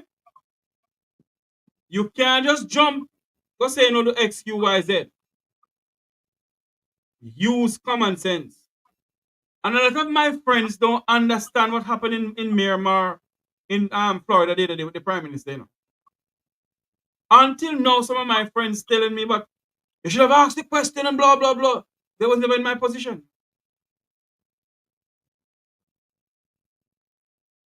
Everywhere you go, there's people vetting the questions you're going to ask this man. And although I asked the question about the pension for the lady, I get 3 calls since morning about pension. 3 calls before I come on air. And people are telling me, say, nobody not call me and ask me no pension money. I like me, I tell. But Jeffrey, I'm gonna say this, Jeffrey. Look how many times the Prime Minister has come to America, right? And he has done this so-called town hall. Have you ever heard one person say to him, say, "Hey, Mr. Prime Minister, how you feel want go back for re-election and your statutory declaration don't certify?" Thank you so much. How you feel, because we here live in America, even as a regular citizen, if we don't file and we don't give explanation, there is a fine and there's a charge and there's possibility of prison time. So tell me, Mr. Prime Minister, do you feel you are fit to run right now? You've never heard they ask him any question. Most of the things are compliment or some bull crap. There you go. And when I went up there to ask the question, none of them who are vexed with me can't vex and chat back to me, I don't care. Not one single one of them came to Florida. And some of them live in Florida. And they don't come and ask the question. But I went up to ask a question. I get a call from Jamaica. Bert, you're gonna look, and they live in Jamaica too, you know. They live in Jamaica. They have Jamaica House press conference, and nobody's up there asking Prime Minister the questions. And when I get up to ask the question, the CG came down, the Consul General from Miami came down and said to Mr. Jeffrey, what are you gonna do now? I'm going to ask him 3 questions. He said, no. Ask him about the pension, nothing else. But And the guy that, decided to ask about anything else. And they kicked me out of the place. It was all over social media. But yet they're down on me every day that I didn't ask the question. boy, man, I tell you, Nobody, Jeffrey. not one single soul. He comes to New York already, and nobody goes to New York and asks the questions. Go ahead, sir. Jeffrey, this man want to pull a dictatorship, even online in their forum, Jeffrey. Them black out the people, them. All right. They black out the people, them. They black out the questions, and this just shows us, Jeffrey, how corrupt the country is, Jeffrey. Because even the media personality, you see, all that woman they were always at host, Jeffrey. Me can't stand fear the woman, where she name Naomi. Naomi Francis, yes. Me can't stand fear the woman, But you mean Naomi Francis from Jamaica House, who always within the press conference? Yes. Are you talking about Yes. No, Naomi Francis. Me can't stand fear the woman, because the woman just a ooze. She just a ooze bias. Like a lot of times she want to tell people, don't ask this, don't do it. That's not your place. You see, I tell you something, in every single political, how should I put it? In every single government around the world, they have people who vet questions before you ask the questions. They vet a question before you can ask the president or the prime minister any question. And that should not be, because when they were running for politics, nobody vet them. Nobody don't vet them. Jeffrey, people can't see if you talk to you every day. So when people see you, people should be able to ask you anything, because guess what? You represent the people. And if you notice, a lot of things you gotta pay attention to, Jeffrey. When them have press briefing, Jeffrey, it's not really to really answer questions from the public, All them do is just tell people this what go on. The same thing when you have like a police shooting, you don't get no update from the police. Nothing. Immediately tomorrow is the same way when they found how much ton of ganja cocaine worth how much $1 billion. You hear nothing from the Minister of National Security.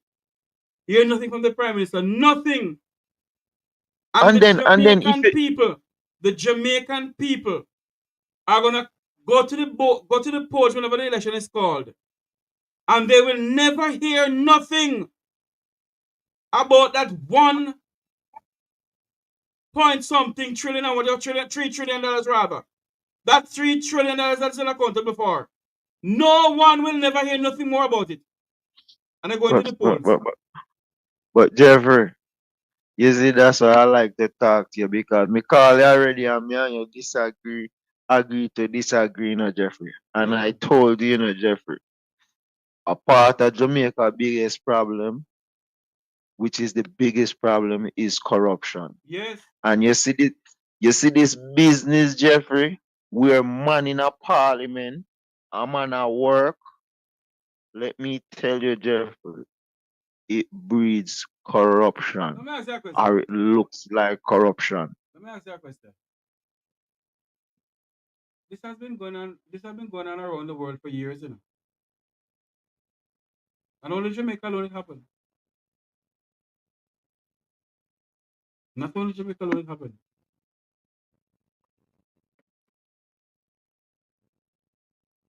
Do Jeffrey, not believe. our Hold on for me. Do not believe that $50,000 for every sitting of the Senate, that $50,000 can pay anybody bill in this country.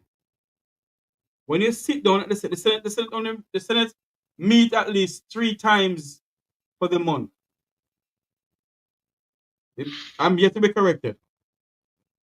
And if you are a lawyer and they appoint you as a senator do not get any salary. They only get a stipend, and the stipend is $50,000. So you do not expect them to live over the $50,000. well, Jeffrey, hear what I'm saying, Jeffrey. Hear what I'm saying. You see, just like how we can create new ministry all the time, and we can find money if you waste, Jeffrey. Because let me tell you what is part of Jamaica biggest. The people, the pay that they are getting, not even in America, if you work it out in US dollars, Jeffrey. Mm-hmm. And we just gotta be honest. They will not earn that salary. And we're talking people who are politicians and even some of the police them. Mm-hmm. Where they up at the top. And we are talking quite a lot of them. We cost us a lot of money, Jeffrey. Jeffrey, a lot of those money, Jeffrey, we could put money to where money need to go, Jeffrey. True. We put money where money need to go. It's not a problem of if we have the money, you know, Jeffrey. If we cannot pay for building and all, no, nobody no set foot in it. Election are gonna come. So you're telling us how much millions of dollars? You're telling us if one hospital did cost 2 billion and it reached 25 billion right now. You're telling us even when it reached 5 billion, somebody never said, you know what? We're not about to refurbish. We are gonna just knock down everything and spend 10 billion, make it cost 15 billion. It just have go on. These things are by design, Jeffrey. They are by design, and the people who are in power, Jeffrey, in a lot of these places, Jeffrey, they are put there to be a thorn in the lives of a lot of the Jamaican people. Well, when the election is called, my friend, we'll all see what's going to happen. Will Andrew Holness go back in as Prime Minister? Or will the people pick Mark Jefferson Golding to become Jamaica's next Prime Minister? Well, this is how I call it. If Andrew win, me no surprise. Neither do I.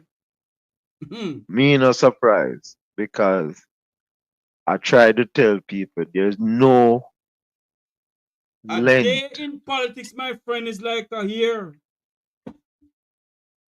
There's no length that I think this Prime Minister will not go to. That's just my opinion. And the people put him back in yesterday. And this is what the people should use to mark him. In the first 100 days, I promise to have fixed election so nobody can trick on and turn around and throw pies and pound. Hold on there, listen to this.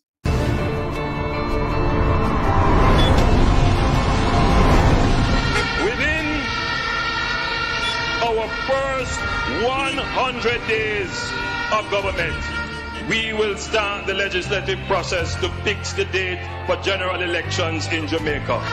So no government will be able to come and make false promises and hide the truth and tell you half-truths and trick you into voting for them, and then when them win, them throw on poison for you.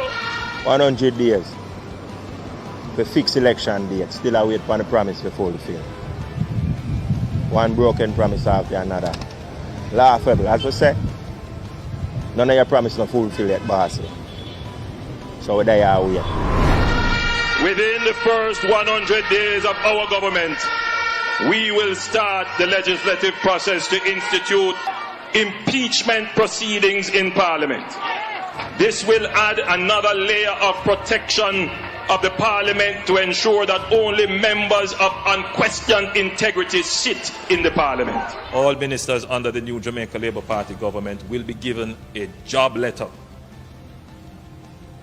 That job letter has a timeline of 2 years and 6 months with key performance targets which are agreed upon by the cabinet, focused on two things: economic growth and job creation.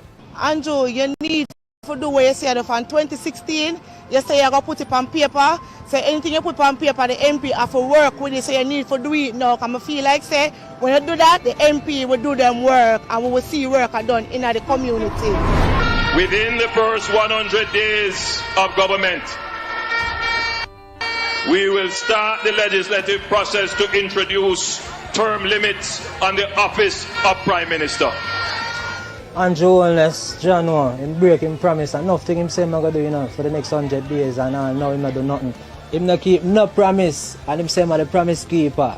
What a promise, John star. At a convenient time within our new government, we will hold a grand referendum on the CCJ, the Caribbean Court of Justice, as the final appellate court. You make so much promise for us. Look how long you're in there. Nothing done. All for the COVID. They promise the people them $25,000. Nothing done. Huh? So what you expect me to do? Tell me if you sleep with the door and window open and nothing done. Paul, are you still there with us? Hello? Yeah, I'm here, Jeffrey. I'm here. I'm here. The 100 days and until now nothing has been done. This nation of ours, my friend. I'm gonna take some more. What a promise. Yes, what a promise indeed. All right, cool. Right, man. Thanks much. I want you all to listen to something here that Phillip Paulwell said about energy, the plans that the PNP has for the energy sector in this country. Let me see if I can find it here.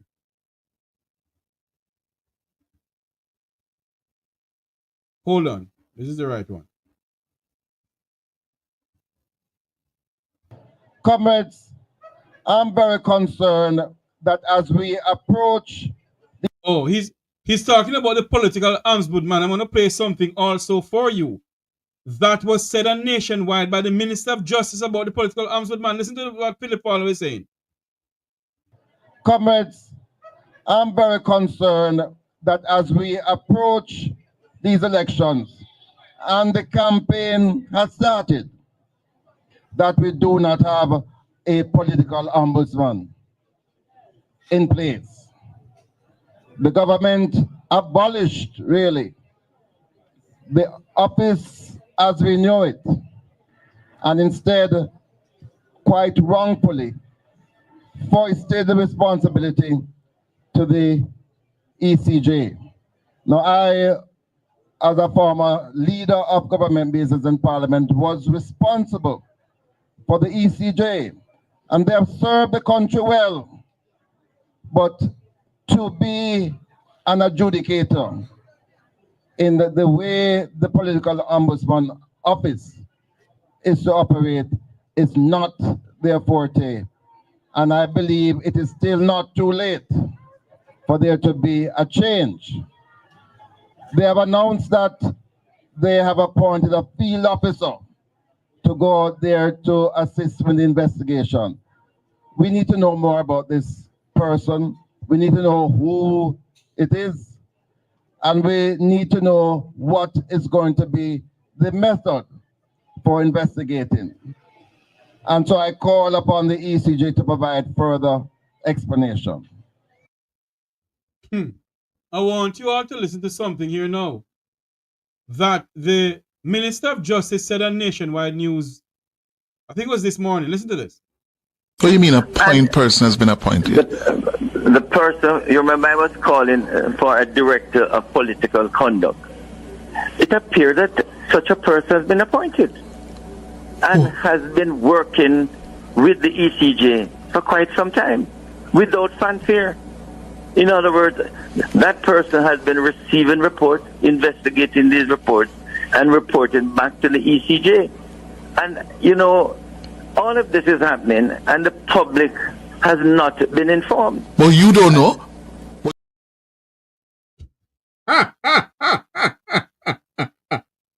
How on earth can somebody appoint a political ombudsman or somebody to replace political ombudsman, and the Minister of Justice don't know about it? What kind of kangaroo government going on in this country? The Minister of Justice, Delroy Chuck, told their news station that he's not aware of it, that somebody was appointed and the person is working, and him, Delroy Chuck, don't know about it. Listen to it again. What do you mean a point person has been appointed? The person, you remember I was calling for a director of political conduct. It appears that such a person has been appointed and has been working with the ECJ for quite some time without fanfare. In other words, that person has been receiving reports, investigating these reports, and reporting back to the ECJ. And, you know, all of this is happening, and the public has not been informed. Well, you don't know.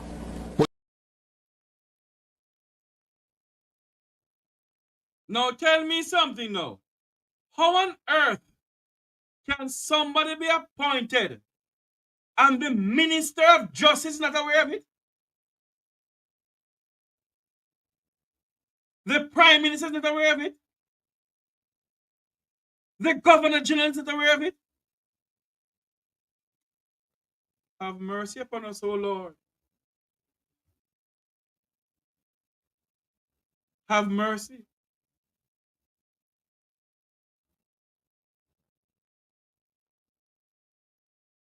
Forget about Cliff Hughes being hypocrite. Listen to what the Minister of Justice is telling the man. That him, Delroy Chuck, do not know if anybody appointed anybody yet the person getting paid. He wasn't aware of it. And we must listen to hell with Cliff Hughes. Listen to Delroy Chuck. Chucky saying, you know, but listen to it again.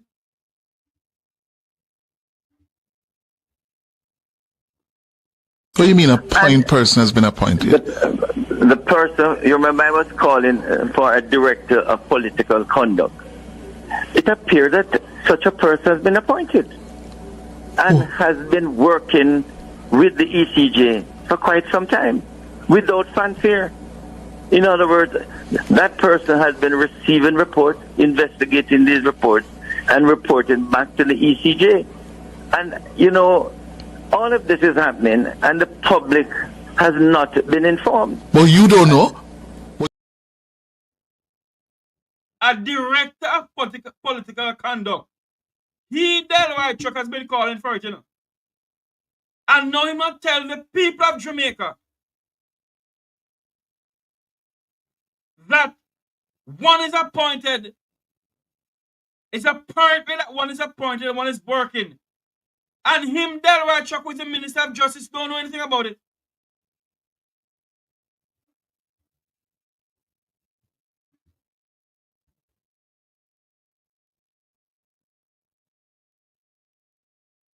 Him don't know nothing about it.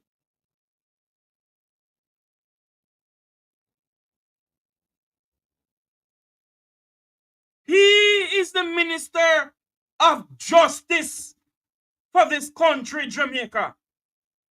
He is the one who put to Parliament that the political husband office should go into the office of the Electoral Commission of Jamaica. And he's telling the people of Jamaica that he's not aware that the person that was appointed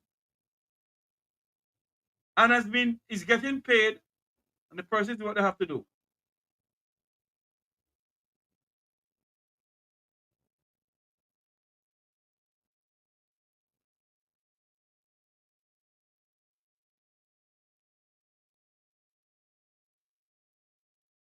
I never see something like this in all my life.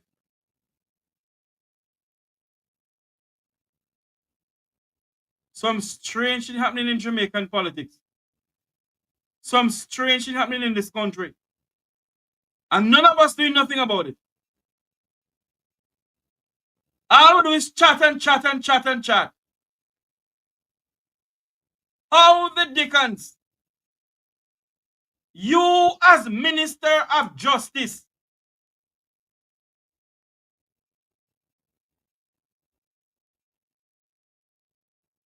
somebody has been appointed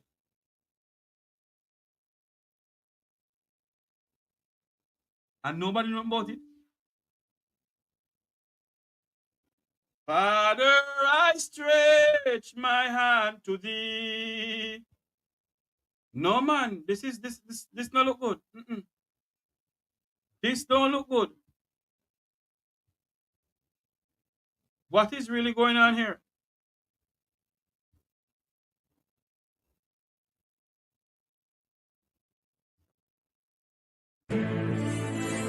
This is Mek Wi Talk breaking news.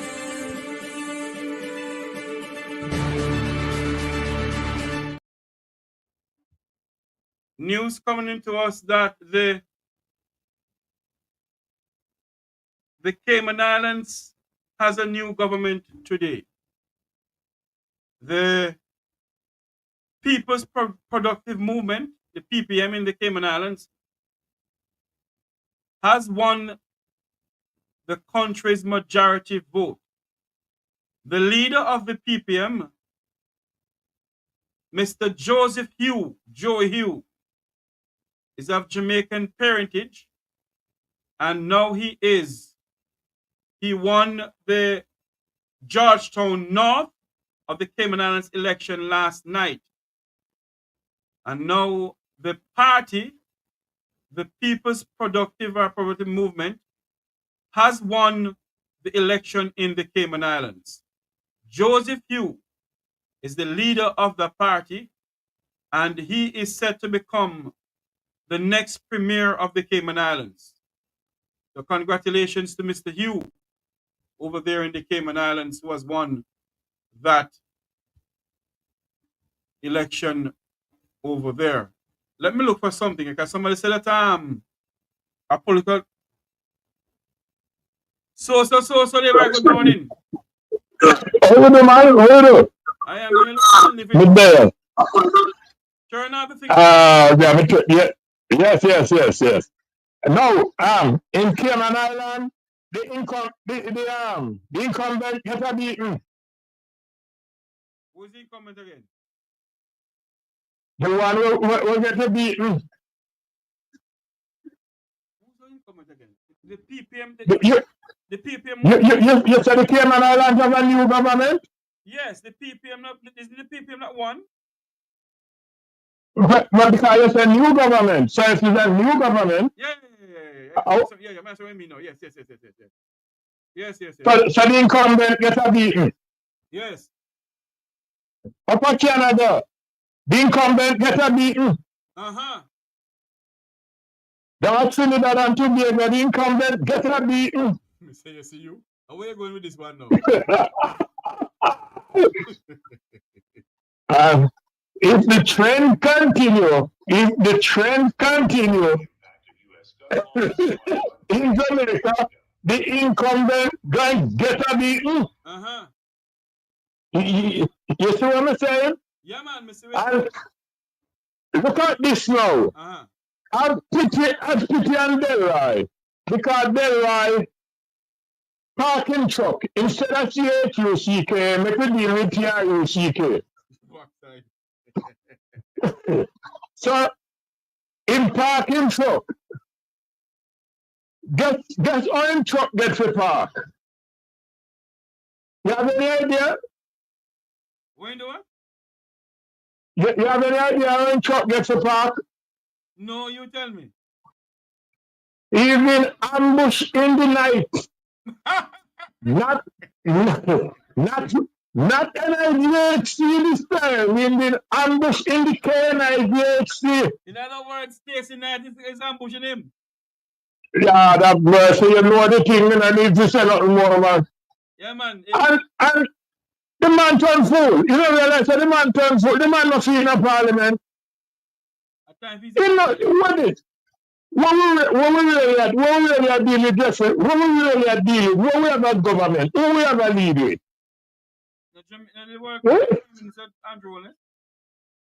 Yeah, that is mercy. You know, come on. Listen, let me tell you something. You know, if you go and talk about it, because one fool make me, you know. True. If you continue to talk and listen to them, me really don't know. You know, and you can't come out and misery easy about this kind of election, you know. But let me ask you this question, sir.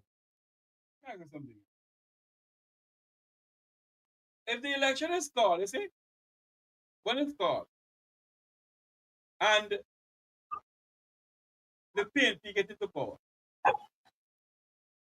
you believe anybody head will be rolling down Due Street? I want to tell you something, you see? Yeah. One time. Anthony, answer your question. Hold on.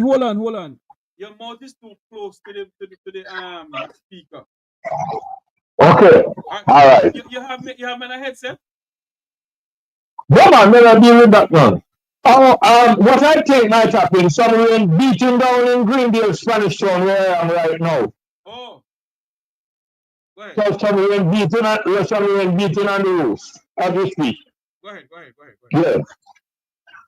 The PNP might not like me for saying this, but when the Michael man the government won in 1972, there was a certain gentleman that built school, and we couldn't find the school. But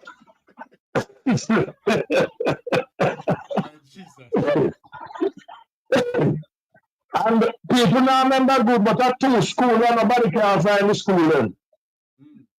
And in order for anybody not to hurt that man, did you know he was given special police security?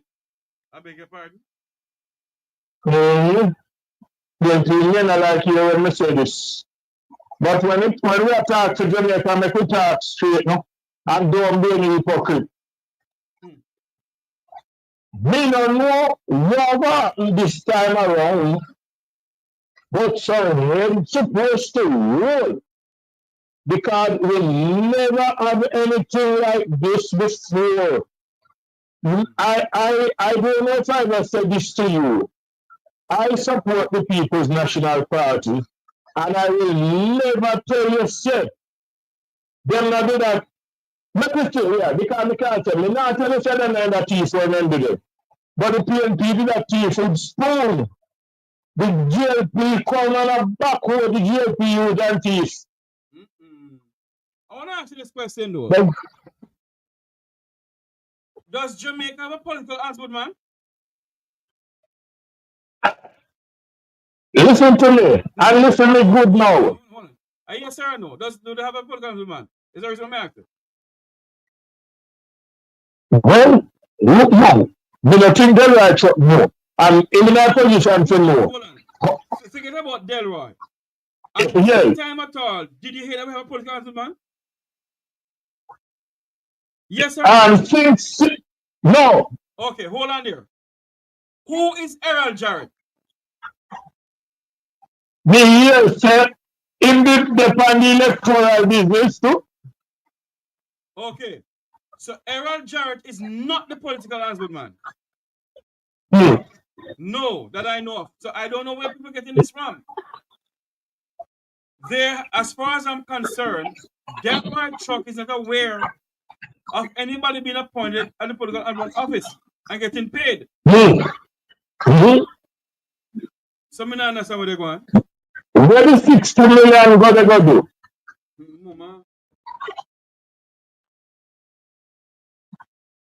Because the 60 million is about the ombudsman business.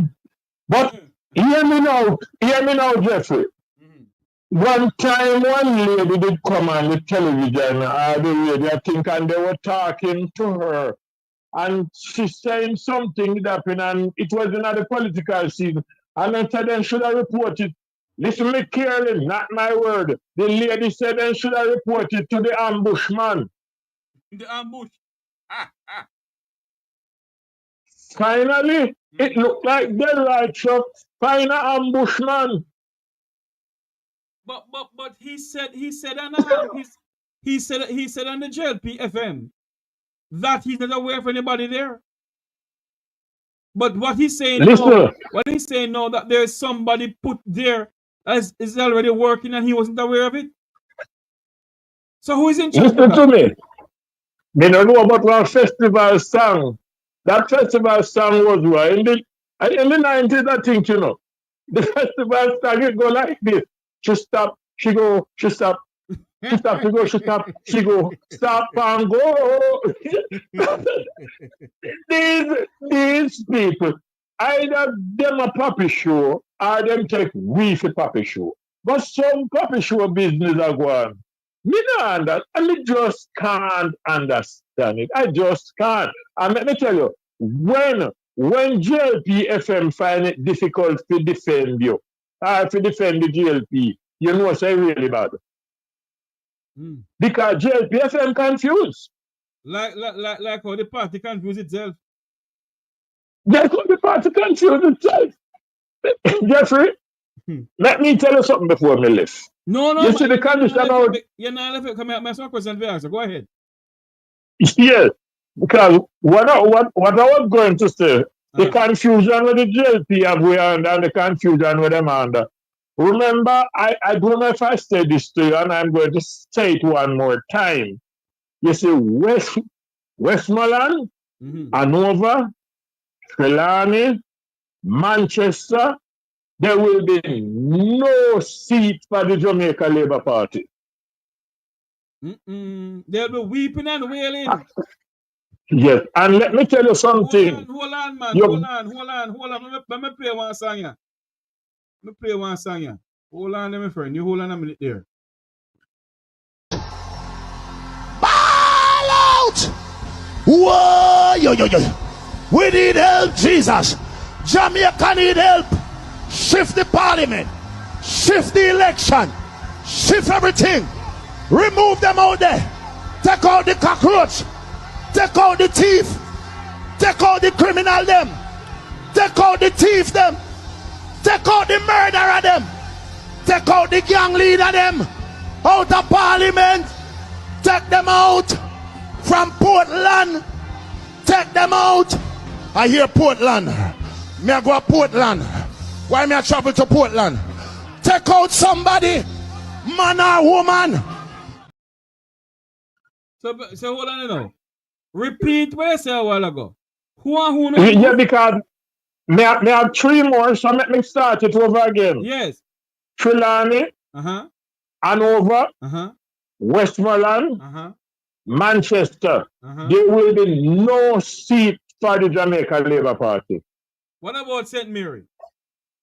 So hold on, I come in that side now. St. Thomas, Portland, and St. Mary, there will be no seat for the Jamaica Labour Party. So them will pick up. In a St. Mary, you have Dr. Norman Dunn and Bobby Montague. You're saying that Bobby no lose his seat too? Nobody lose worse than all of them. Oh Lord. Bobby are the first big loser. Bobby gone and he knows. And even the local government election tell him to lose. So he know that he's on his way out already. He's on his way out. And strongman Darrell Vaz over West Portland, he is gone. So Whether you want to believe it or not, and strongman James Robertson in Western St. Thomas, they are gone. Whoa. Jamaica gone from the Jamaica Labour Party, believe me, sir. So what about our good friend Isaac? You think Isaac gonna win the election in East Portland? The point is now is how far him going to win. How far he's going to win, believe it or not. The JLP, I was saying 50 seats, you know. Yes. I was saying 50 seats for the Jamaica Labour Party, and somebody pointed out something to me and said 53, 55, and I don't doubt it. So in other words, the PNP will get 55 and the JLP get 53. Yeah, them get well less. Let me put it as that. The JLP is in a big problem. They cannot call the election, they cannot settle. And you know, so the PNP now, if you even campaign against the JLP again, no, you want me to tell you, hold on, so Labour. You hold on a minute there. I will never tell the Labour, the PNP not to campaign. You know. Then they can't get complacent at this fundamental time in the history of this country. I only speak loosely. To go out there. Yeah, I speak loosely. You know, just emphasize how far they are going to win. The people turn. And why I said the PNP don't need to campaign, leave the campaigning to Delano, Seawright, Newbury, and some others in the JLP. Leave the campaigning to them. They will take care of Andrew Ernest. But it seems as if Delano Seawright is telling the Prime Minister to go whatever with himself.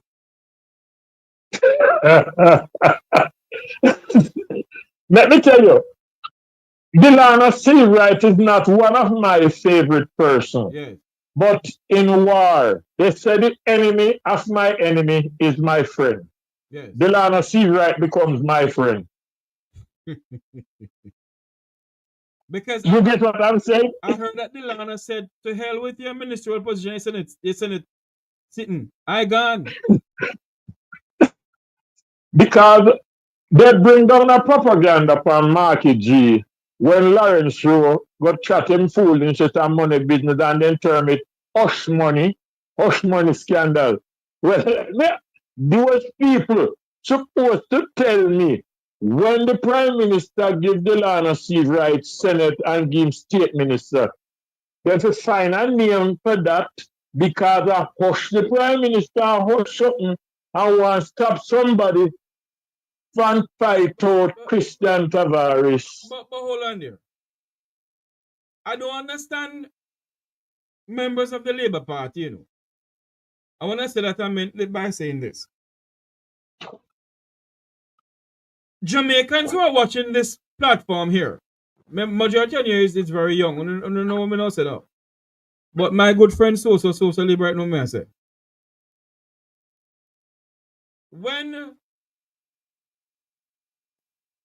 Carl Samuda swing to the PNP within the gang of 5 of the Labour Party, I tell you something. I want to play something for you, you see? I want you to listen to this here. This thing that I'm going to play, it came out of the gang of 5 with Edward Siaga. Listen to this. All of a sudden, everybody turned on. You better learn that in any organization, it's only one Dan Boy rule. And today I say to them, the door is open to retrieve your position. Take a candle, sing a Sankey, and find your way back home. That is the gang of 5. When Siaga was sent to the gang of 5, light a candle, sing a Sankey, and find your way back home. One of the gang of 5 was called Samuda. Yes. Carl Samuda went to the People's National Party in the 1990s, told PJ Patterson, give me Siaga and I will deal with him. Yes. Carl Samuda went on a political campaign trail on a platform. Take 2 fingers, artificial fingers, and break them in 2 and say, I will deal with Eddie. If my memory serve me right, if my memory serve me right, I think it's down by North Parade he did it. Yes. Yes. Drop them off. Parade. And he went on, Samuda went on to win that seat for the PNP. Yes. When Siaga said, light a candle and redeem yourself and find a way back home, Carl said to PJ, I'm going back home, you know, Papa, PJ. Carl went back over to the Labour Party and won the seat. Why am I saying again? this? Andrew Michael Holness better be careful when doing with Carl Samuda. Because Samuda will go independent and win same way. But listen this now. Don't finish with Carl Samuda yet. Carl Samuda is a prophet. Carl Samuda is a prophet. All right. Carl Samuda told Edward Siago the only way him see Jamaica house again and when I drive past and look over there. And so said, so done. And so said, so done. So said, so done. Like how somebody with the chance of the PNP they tell somebody say, as long as I am Mahana Machande, you will never become Prime Minister. You know that one? You know that one? I heard something faintly, but not good enough. Not remember good enough to speak about it. But I sure I heard some argument. So I will listen to me. Andrew is trying to get the goodly senator's son, which is that I don't want to speak about it too much, to go into. But well, before you go any further, any relationship?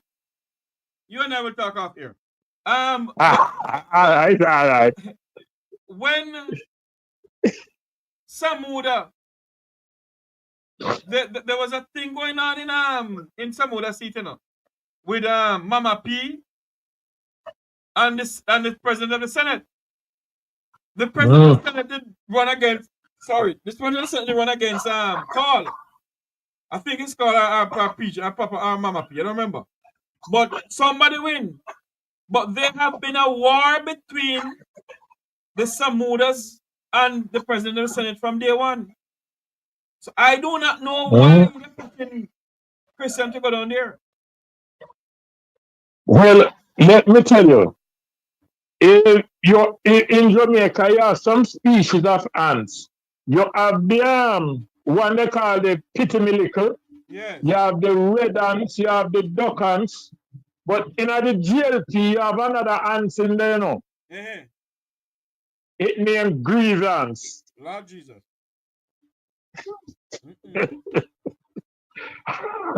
And it didn't, and it in the So Jeffrey? Well, I don't know. You're not going to wait in, okay? We may have some questions to ask. We know where the hell they run. Yes. Where they run, they go? Eh? Where you running to? No, man. Go ahead, man. So I know for a fact that if the ruffle Carl Samuda feather too much, Carl Samuda say, look, you're going to go to wherever, and he will run independent and win. Based on his track record, it might just happen. Yes, and he's the only politician in the history of Jamaica who flopped to PNP and win, and flopped back to JLP and win. I want to say alive. I rather to say alive. Yes, because Rosalyn did something somewhere there. Right. Mother Rosalyn did something like that. Yes. Let me ask this question now, though. Yes. When you look at the politics in this country and where politics is going in Jamaica, what sort of future are we leaving for our children? Right where I am now, I can't use the word bleak again because not bleak it's raining. But if we use the word, it's a bleak future. It's not looking good because people who are educated are misleading the future, misleading the people. Today, you know, me have a conversation with with Idi Amin. Mm-hmm. And you know, Idi Amin doing what he have to do, but there people plan and mislead people. You see situation like Jamaican for Justice, not to help people like Idi Amin, another member of the JLP. They think it hard to explain to the people them and let them understand that Jamaican for Justice role Hold on for me. is not to. Hold on for me. I have nothing against anybody want to go to another platform to go and watch anything else. But I don't like the idea in the hype of my program, people are going to say, XQYZ, it's over there, so let's go over there. I don't like it. Because I don't do that to people. I go to another platform and say, come over my platform. Nobody from my platform do those things. I don't like it. Yeah. Go ahead, Phillip. Yes, I'm saying that they need to explain to the people what the role of Jamaican for Justice is. Because the hypocrite in this country, you know, I can't take some of them. You know that when I hear people like O'Brien Chang criticizing JSJ, did you know that he was one of the founding fathers of JSJ? Yes, I did my research last night and found out. And Delroy Chuck also was one of them. Yes. Now, what happened with O'Brien Chang when they were forming JSJ? You know which government was in power? The JLP, I think. The People's National Party. Oh yes, the people. Yes. And it was bad behavior of the police, and some of them were dealing bad with the citizens of this country. And they formed JFJ in order to defend the weak fenced Jamaican people, them, in which they were right to do so. Right? But at that time, it was to fight against the PNP, is not really to defend the people so much, you know. Now, JSJ come now and take a stand against the police force for what they deem not to be right. All of a sudden, Andrew Holness, who criticized back in 2002, you know, he criticized the police force for killing people. In his opinion, inside never look good the way they do it, and Lele, what have you. And at the time, I think it was 2007, and he criticized the police, and he said that it's 9 people. From last year till now, the police killed 9 people. Now, only for the start of this year, it's 109 the police there. But today now, he's standing with the police. Something not look good to me. Something not look good. True. And Kevin O'Brien Chang, who is a member of the Jamaica Labour Party, not too sure about that, but good supporter of the Jamaica Labour Party. I think he's a member of the Labour Party. Good. Now, when the police need a salary increase and when them have money for the police and not paying the police, will O'Brien Chang come out and stand with the police for them to get their salary? Very good question. Yeah, they won't. You know what they're going to do if Arlene McBean, who sure colors are there, which side of the fence she depend. And she speak against Jamaican for Justice. But if she ever go out there now and start to defend the police to get them overtime money, you know, so you're going to find some people start calling her PNP supporter. Yes, true. So they are only using the police force, you know. When you hear them come out right now and talk about them stand with the police, they stand with the police, and until the police get some money, they're not defending the police, they're using the police. And you know, I know that police in them know, you know. I have sense and understand. I just use them, I use the police. Them, they are not serious. And I know that police in the police force don't agree with some of what the police are going, because Jeffrey, when last year you say police and any gunman when they kill in a shootout and then pick up any spent shell from the gunman, when last year? And you don't hear the minister and the prime minister talk about those things. Exactly. You don't hear them kind of something there. And let me tell you, you think that we don't know what's a criminal order? Of course, some criminal order. and put the police up against it, because that's a real dog or criminal out there, because some of them, Jeffrey, who not have no right to be alive. Some criminal we are talking about. But what I'm saying, people can just go make report on people and tell lie on them. The police no know. And the police just hear say me I do X, Y, or Z and then come here to me and take me out of house and just go murder me. And then you hear everybody say, "It's about just a long time, Maggie." You want me to tell you why I say police must be careful. I'm going to tell you a story. Me could have dead gone. I was driving for a company in town. I went to my house in Spanish Town illegally. Meaning if you drive the people and vehicle come to Spanish Town, but I'm sorry, there wasn't any tracker on the vehicle then. So I couldn't make a quick run. So I run come on my home in Spanish Town. When I was going home, I met a friend, a disc jockey. And him asked me when I go, if I go back to town, I say, "Yes, man, but me I run go for yard." So wait, you can't wait for me or you want come. And he said, "I wait for me at a certain point." While me leaving them, I rush come up on my yard. Met another guy. Me know him and his father very, very well. Me know the two of them. Me never know nothing about their son, and me never know about them bad behavior, And me way out, me meet the young man along the way, and them call me Fire. And he said, "Fire, where you reach, Mr. Town, me going?" He said, "Drop me a Spanish town."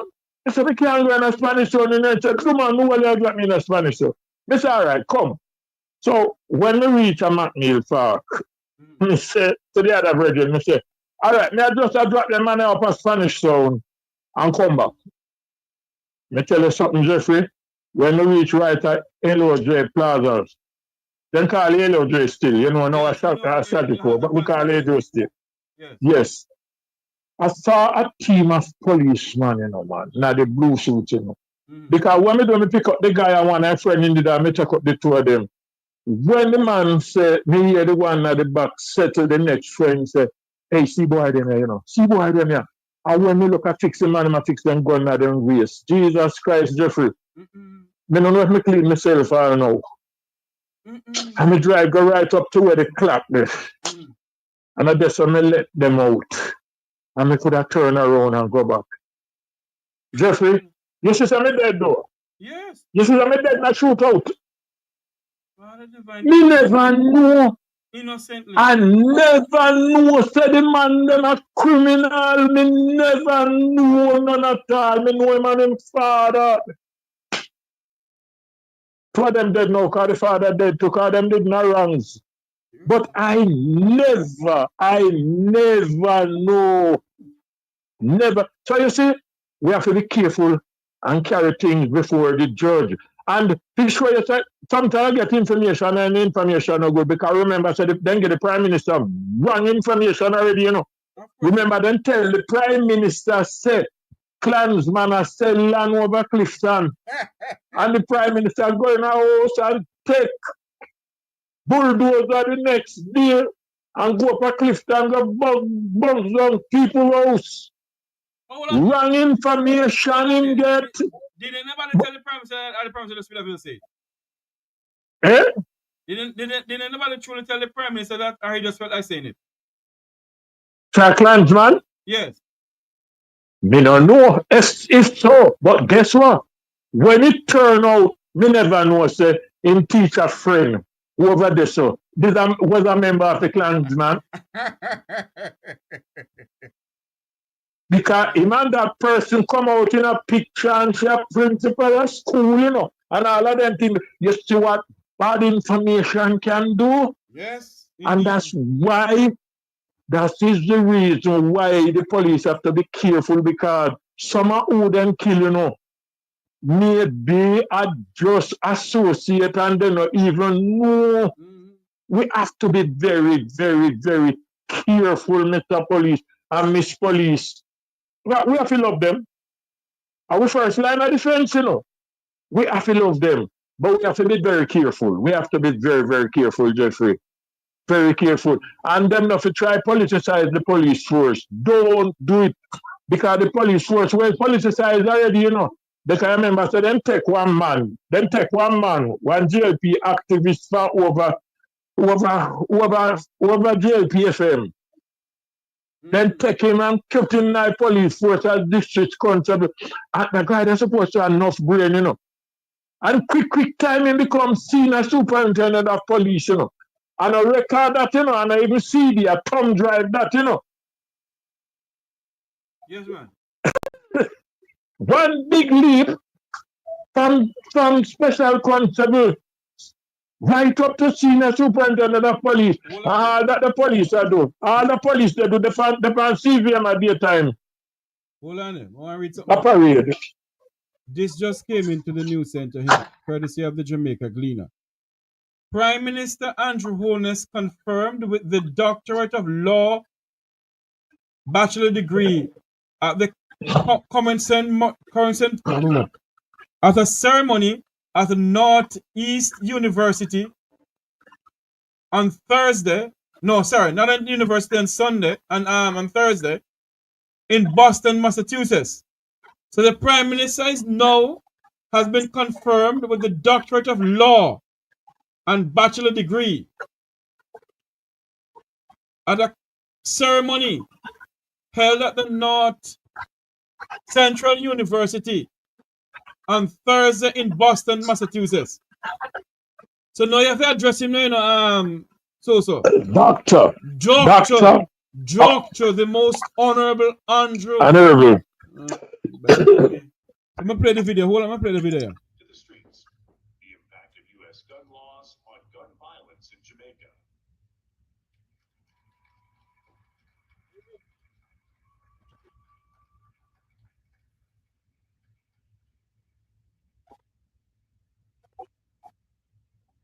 To the streets.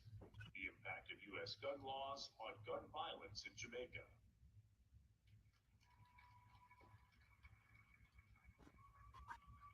There he is. I saw him. And listen. Yeah. It's for them not to say bad mind, because bad mind are them words. We are going to say congratulations and in no hypocritical term. No, Congratulations. Congratulations to him. Congratulations, yes. Because when you come from humble beginning and reach them, because for him to born a long time he should have get an award, because this minute him born in a one-room house and the next minute is a two-room house him born in. Because don't blame me for saying so, because of him say that. Let me say this though. Let me say this though. When a person can move up their education status, I'm all for it. Doesn't matter what side you're on, doesn't matter who you are. I am Congratulations. And I will say congratulations to the Prime Minister on his doctorate degree. The Doctor of Law. Congratulations to him. Apparently he did it. And now the university. What I want to pay for it? Because even if you pay, but you have to pay for it if you do it, you know. Yeah, either way. It matter to me. Yes. None of my business. Yes. I say congratulations to him. Yes. Congratulations to him. Yes, congratulations to him. All right, my friend, we're going to end the program now. Yes, man. Well, bless up yourself. And thank you. Yeah, man. Thanks much. Thank you very much for coming on. Yes. Remember to join Isaac Buchanan program this evening. Context Matters. He'll be on this evening.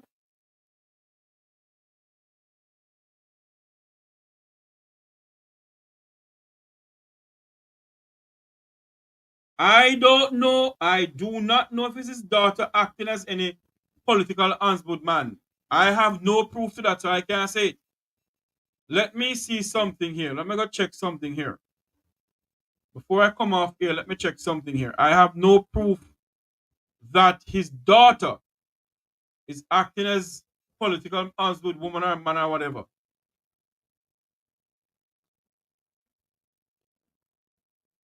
There's nothing in the news about it. I have no proof to it that his daughter is XQYZ. Maybe somebody else knows something that I don't know. But there is no proof to it, and I can't say it on air that Delroy Chuck's daughter is acting as political ombudsman. I can't prove it. So I cannot say it.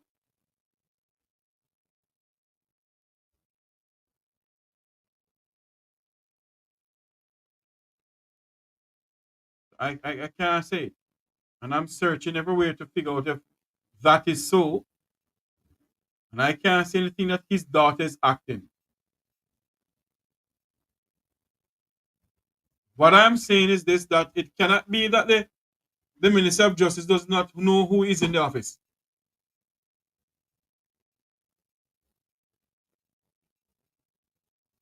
What Gleaner it is on? Because I'm on the Gleaner website now. Hold on there. I'm going to go back to the Gleaner here. This is the Gleaner. I'm going to refresh this.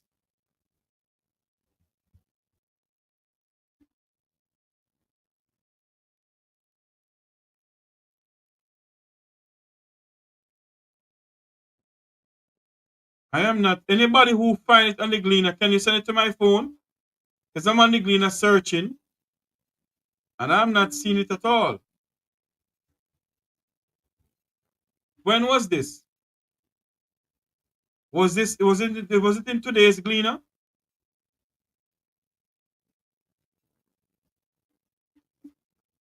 Hold on there. Let me figure out something here. Just one moment here. Anybody who find it, can you send it to me?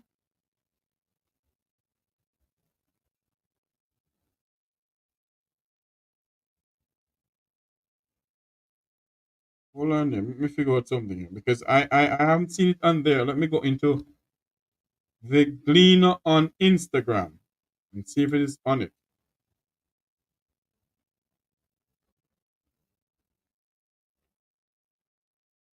I'm still not seeing it on Instagram either.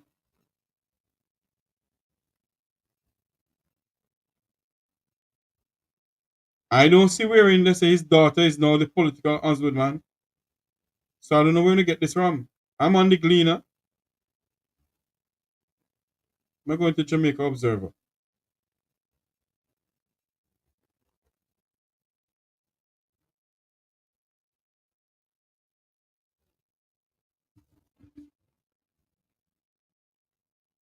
I am not seeing anything on there, and I'm not going to say anything. It is not on the Jamaica Observer site either. 8 minutes ago, they posed that Prime Minister has become whatever. 25 minutes ago, the police hit some prisoner. 25 minutes ago, it was on Jamaica Observer. It was Michael Phillips talking about his constituency. 26 minutes ago, the president of Guyana speaking to the people of Guyana. 1 hour ago, Donald Trump, National Security Advisor, is to leaving his post. That was the only thing that come up. I don't see anything else that came up about Delroy Chuck or anything like that.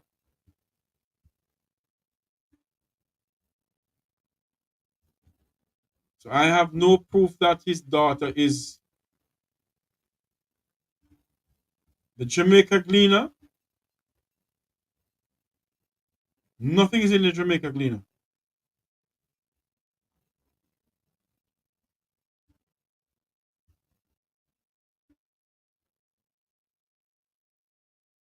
Okay, let me search, go down. Nothing.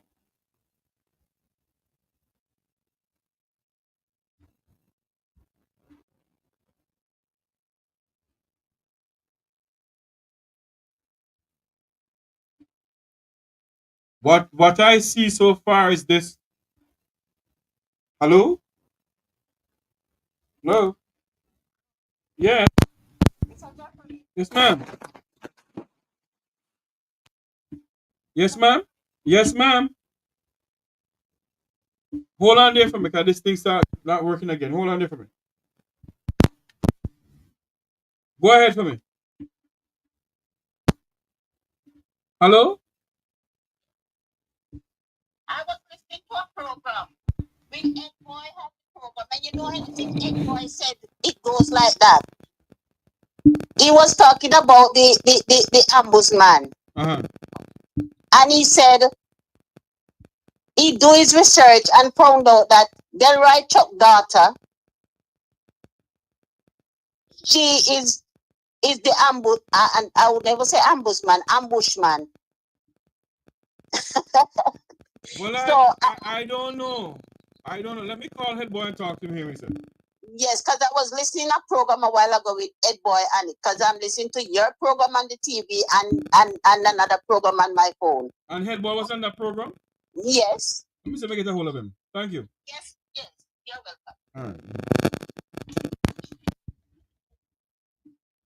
Let me see if I get a hold of him to give me some update on this, because I'm not seeing it in the Glean at all.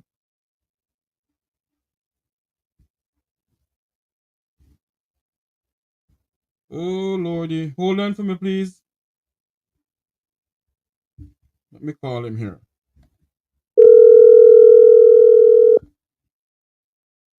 Let me see if I get a hold of him. Head boy. Hey. You're live on here. Is it true that Delroy Chuck's daughter is some political ombudsman? Based upon my information, and I brought the news. Yes? Yes. So talk to me about my sources are telling me that it is Delroy Chuck's daughter. It is alleged has been acting in the position. So how he say he doesn't know who the person is?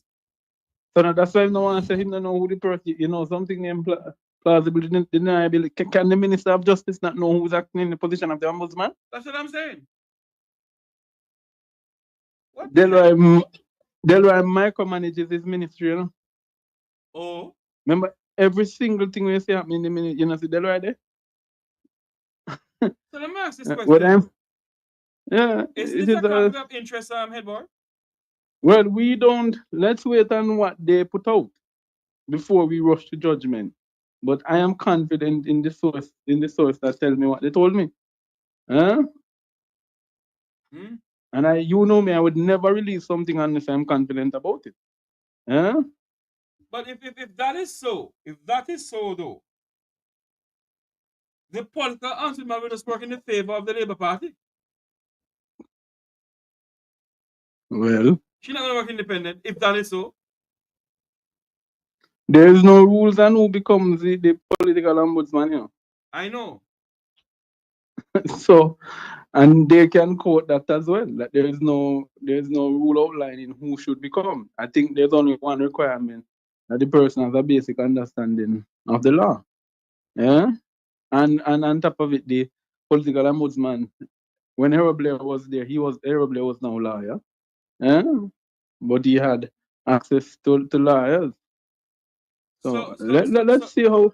So the political ombudsman has to be a lawyer, or should be a lawyer? No, it doesn't have to. Doesn't have to be. But in previous times, since Harold Blair, the persons who have served have been persons who have law background. Yeah? And come from a legal background. But I'm saying I wouldn't be surprised. By the way, so barefaced. Are you aware that the PM get his doctorate in Boston, Massachusetts today? On Thursday, rather? Is it today Thursday? The PhD, no, not yes, in PhD, physical harassment and destruction. Yes. Because that's what he has caused Jamaica is befitting that he's collecting a PhD. Huh? But that's what Moti used to call it, you know, physical harassment and destruction. Doctorate of Law. No, but how does the question we must ask ourselves, how does the Prime Minister have time? Yeah? How does the Prime Minister have time to do a doctorate? I don't know, my friend. Can not even me have time to do my doctorate. The man tough than write book. Yeah? No, you could do a doctorate like Keisha Mack. Who, me? Yeah. Hell no. a doctor of divinity. Keisha Mack is a mad soul. I know Keisha Mack. Keisha Mack is a wicked individual. By the way, Jeffrey, we need to, you and I need to speak privately about that, because we need to find out what to follow up. Yeah? Yes. We need to speak privately about that, because it just on my mind as you hear me say it. Yeah? Yeah, but I'm saying it is quite shocking when the person said it to me. I said to the person, you know me, and I go and got the actor. Make sure what you said to me. Can be said. The person says I can assure you. So even if they announce a name, it does not mean the name they're now announcing. I am referring to the fact that the person who has been acting there, who's been doing the work. So tomorrow they could announce a name that you name let's make up a name, Claire Thompson, for argument's sake. So But that it is the daughter who was that's why the 60 million. Remember not the ombudsman office received $60 million. Why are you putting $60 million in an office if somebody not working there? Oh, and the 60 million has to come from him, from the Minister of Justice. So what he did, Exactly. he just put his wife, put his Yeah, daughter that's it. there to cover up everything, and then collect when they collect. Because nobody remember, how this came out. How nice start making when the ombudsman said that they send home people, the former ombudsman said they send home people, and she's surprised to hear that they had money because she was struggling. She was struggling in her office. In her office. Yeah? That's an apartment. Yes. I'm not saying that she's go and I want and I'm glad you called me because I had just shared it with our good friend Andre, but I don't because he gets on. I want to make sure I clarify exactly what was said. That I am not referring to her being to be appointed to the position tomorrow. She is in the position as we speak. So that means Means that they can just give it to her and done. no, Oh. they might not take that route. Because now that it is known, what they will do is just put out somebody else. But I'm saying she's been being paid for the last year. I don't think people are understanding what I'm saying. She You know, been paid Jeffrey. for the last how many years about it? She's been the person acting in the position from last year. How much does a political person get in Jamaica? A good change because based upon the salary increases that they gave the ombudsman office by default would have to be raised. I think the ombudsman go home with at least 10 million a year. But we not do nothing. Huh? We not do nothing. No, that is why I'm saying to people now, the JLP is not stupid. What they have been doing based upon what the person said is that she's been in the position, being paid the funds, but she's not going to be the ombudsman. Yeah? So when Chuck couldn't tell you who the shadow was, remember him saying that there's somebody there working all along. Remember that's his word, you know? Yes. Yeah? And then when the next now when it comes to name, so you can't name the person that has been working at there all along.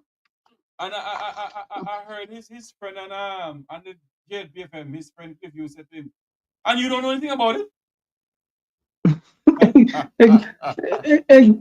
That is what I'm saying to people. So nobody can believe on the only logical, and when the person said the only logical deduction you can make is that the person is of kingship to the man, all right, and well known to him. Huh? Do not put anything past these people because they're on their way out and they're feather in the nest. Because she would have, if it were to be true that she was acting in the position, so I want it to be clear.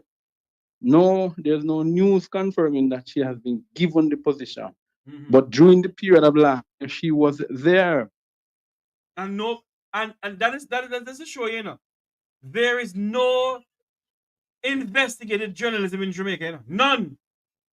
Because from him announced that somebody was there yesterday. An investigative journalist could have reached out to find out who is the person that has been acting there. You know what? I need to get a Jamaica chip, either a Digicel or a Flow chip. Because when I make calls from up here and on this phone here, it costs me too much money. Oh, but you could talk about it. You could talk about it. But all I can tell you, Jeffrey, and your listeners, it is not confirmed, but if she has been appointed to the position, but I can say definitively, it is alleged that she has been acting in the position. All right, my brother. Hence why a lot of people were not surprised. Because and you know what, things add up, because you know that his daughter had political ambitions to run for his seat. Yes. Yeah? But all of a sudden you don't see she come up. You see him running. Yeah? If she's acting in that position, she cannot be involved in politics, meaning running, being seen to be in any representational politics. Oh, yes, true. You have to be independent. She would have to be independent, so she could not run. Yeah. That makes a lot of sense. But anyway, as I said, I know my source, and when my source pinch me, I am confident in my source. What we must do now is to do our homework. And the PNP should actually think about this and look at this seriously. Because if it's so, then the entire ombudsman office is compromised now. Yep, big time. You don't even know if them left no listening device in there. Anyway, Jeffrey. We'll link up, my friend. Thanks for coming. Thanks for calling in. No problem, brother. Cool. This is where we say so long from here for another day. Until you hear my voice again, may God bless you. But this is serious in this country, do you know? This is very serious. Very, very serious things going on. But I stretch my hand to thee, not a help I have but you. Serious times we're living in. Until you hear my voice again, may God bless you. May God bless our island home, Jamaica land we love. Remember to like, share, and subscribe. Remember to join Isaac Buchanan this evening with Context Matters. An exciting episode of that will come on this evening. Have a great afternoon, everyone.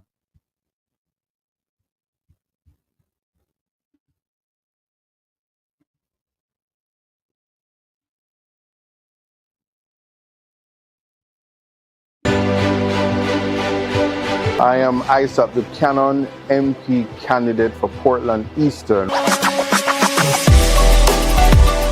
Why I am here is bringing the heat. H being health is the first and most important thing.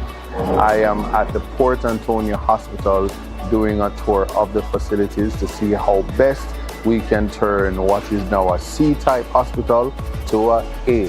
Port Antonio Hospital has been a type C forever. It's the only hospital in the parish. Based on the tier policy, you're not able to function because certain specialty would not be included in that tier.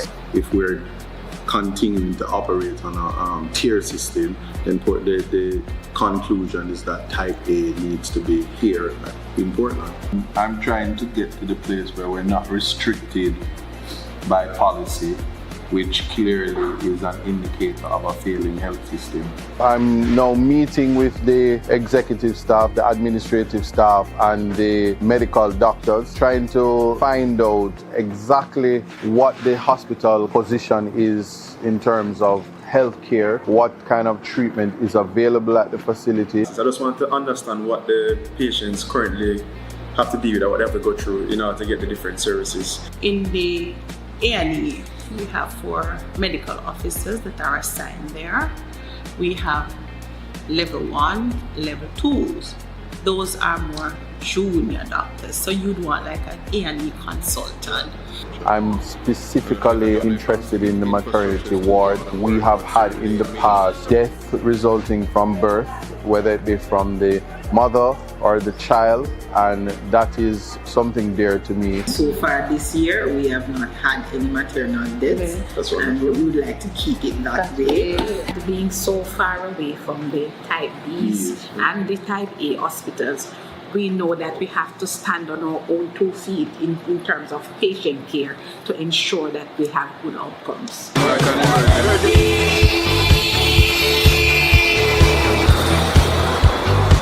Maybe. So right now, touring the hospital. Hello. Did go on the maternity ward. I am actually seeing now everything is compact. Did look at the med lab. I am also looking at the pediatric ward, looking at the male surgical ward, as well as the female surgical ward. Looking at the facility as a whole, and I can tell you, there is great need for expansion. This is our little hospital. We, as a team, we work together to make things happen. I'm very impressed with the staff at the Port Antonio Hospital. The way how they gel, they work together very well. I can tell you it's a clean facility and they work well with the scarce resources that they have. It is an 82-year-old building structure, and how we think about the engineering of a modern facility that will have room for expansion. You have answered it that the space is here and it is just the technology that needs to be placed here. And certainly to bring healthcare to the citizens of Portland Eastern, we have to think big.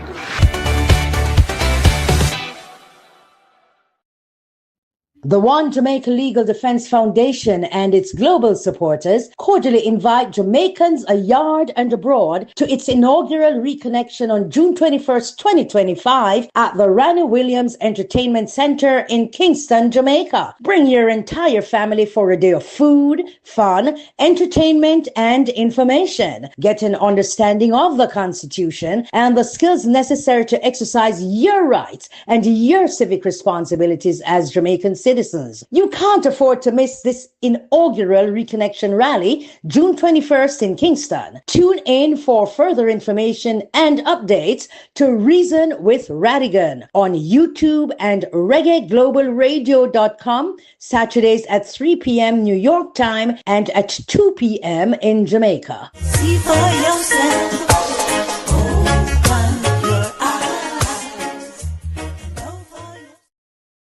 The One Jamaica Legal Defense Foundation and its global supporters cordially invite Jamaicans ayard and abroad to its inaugural reconnection on June 21st, 2025 at the Ranny Williams Entertainment Center in Kingston, Jamaica. Bring your entire family for a day of food, fun, entertainment, and information. Get an understanding of the Constitution and the skills necessary to exercise your rights and your civic responsibilities as Jamaican citizens.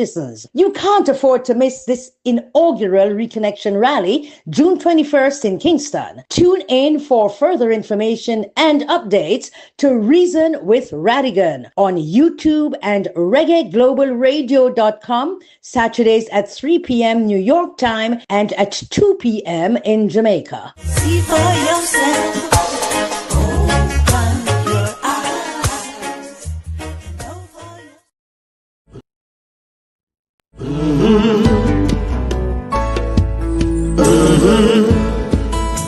When the game gets rough and this life just seems so tough, make we talk, my people, make we talk. When this town becomes an ugly place, don't let it erase the smile from your face. Make we talk, people, make we talk. Conversation is the key, a guiding light for you and me. Spark a talk and you will see. Conflict solver A to Z. World leaders master the art of self-defense just by talk. So people, make we talk. Hey, we're living in a world that on ourselves we must depend. Make we talk, people.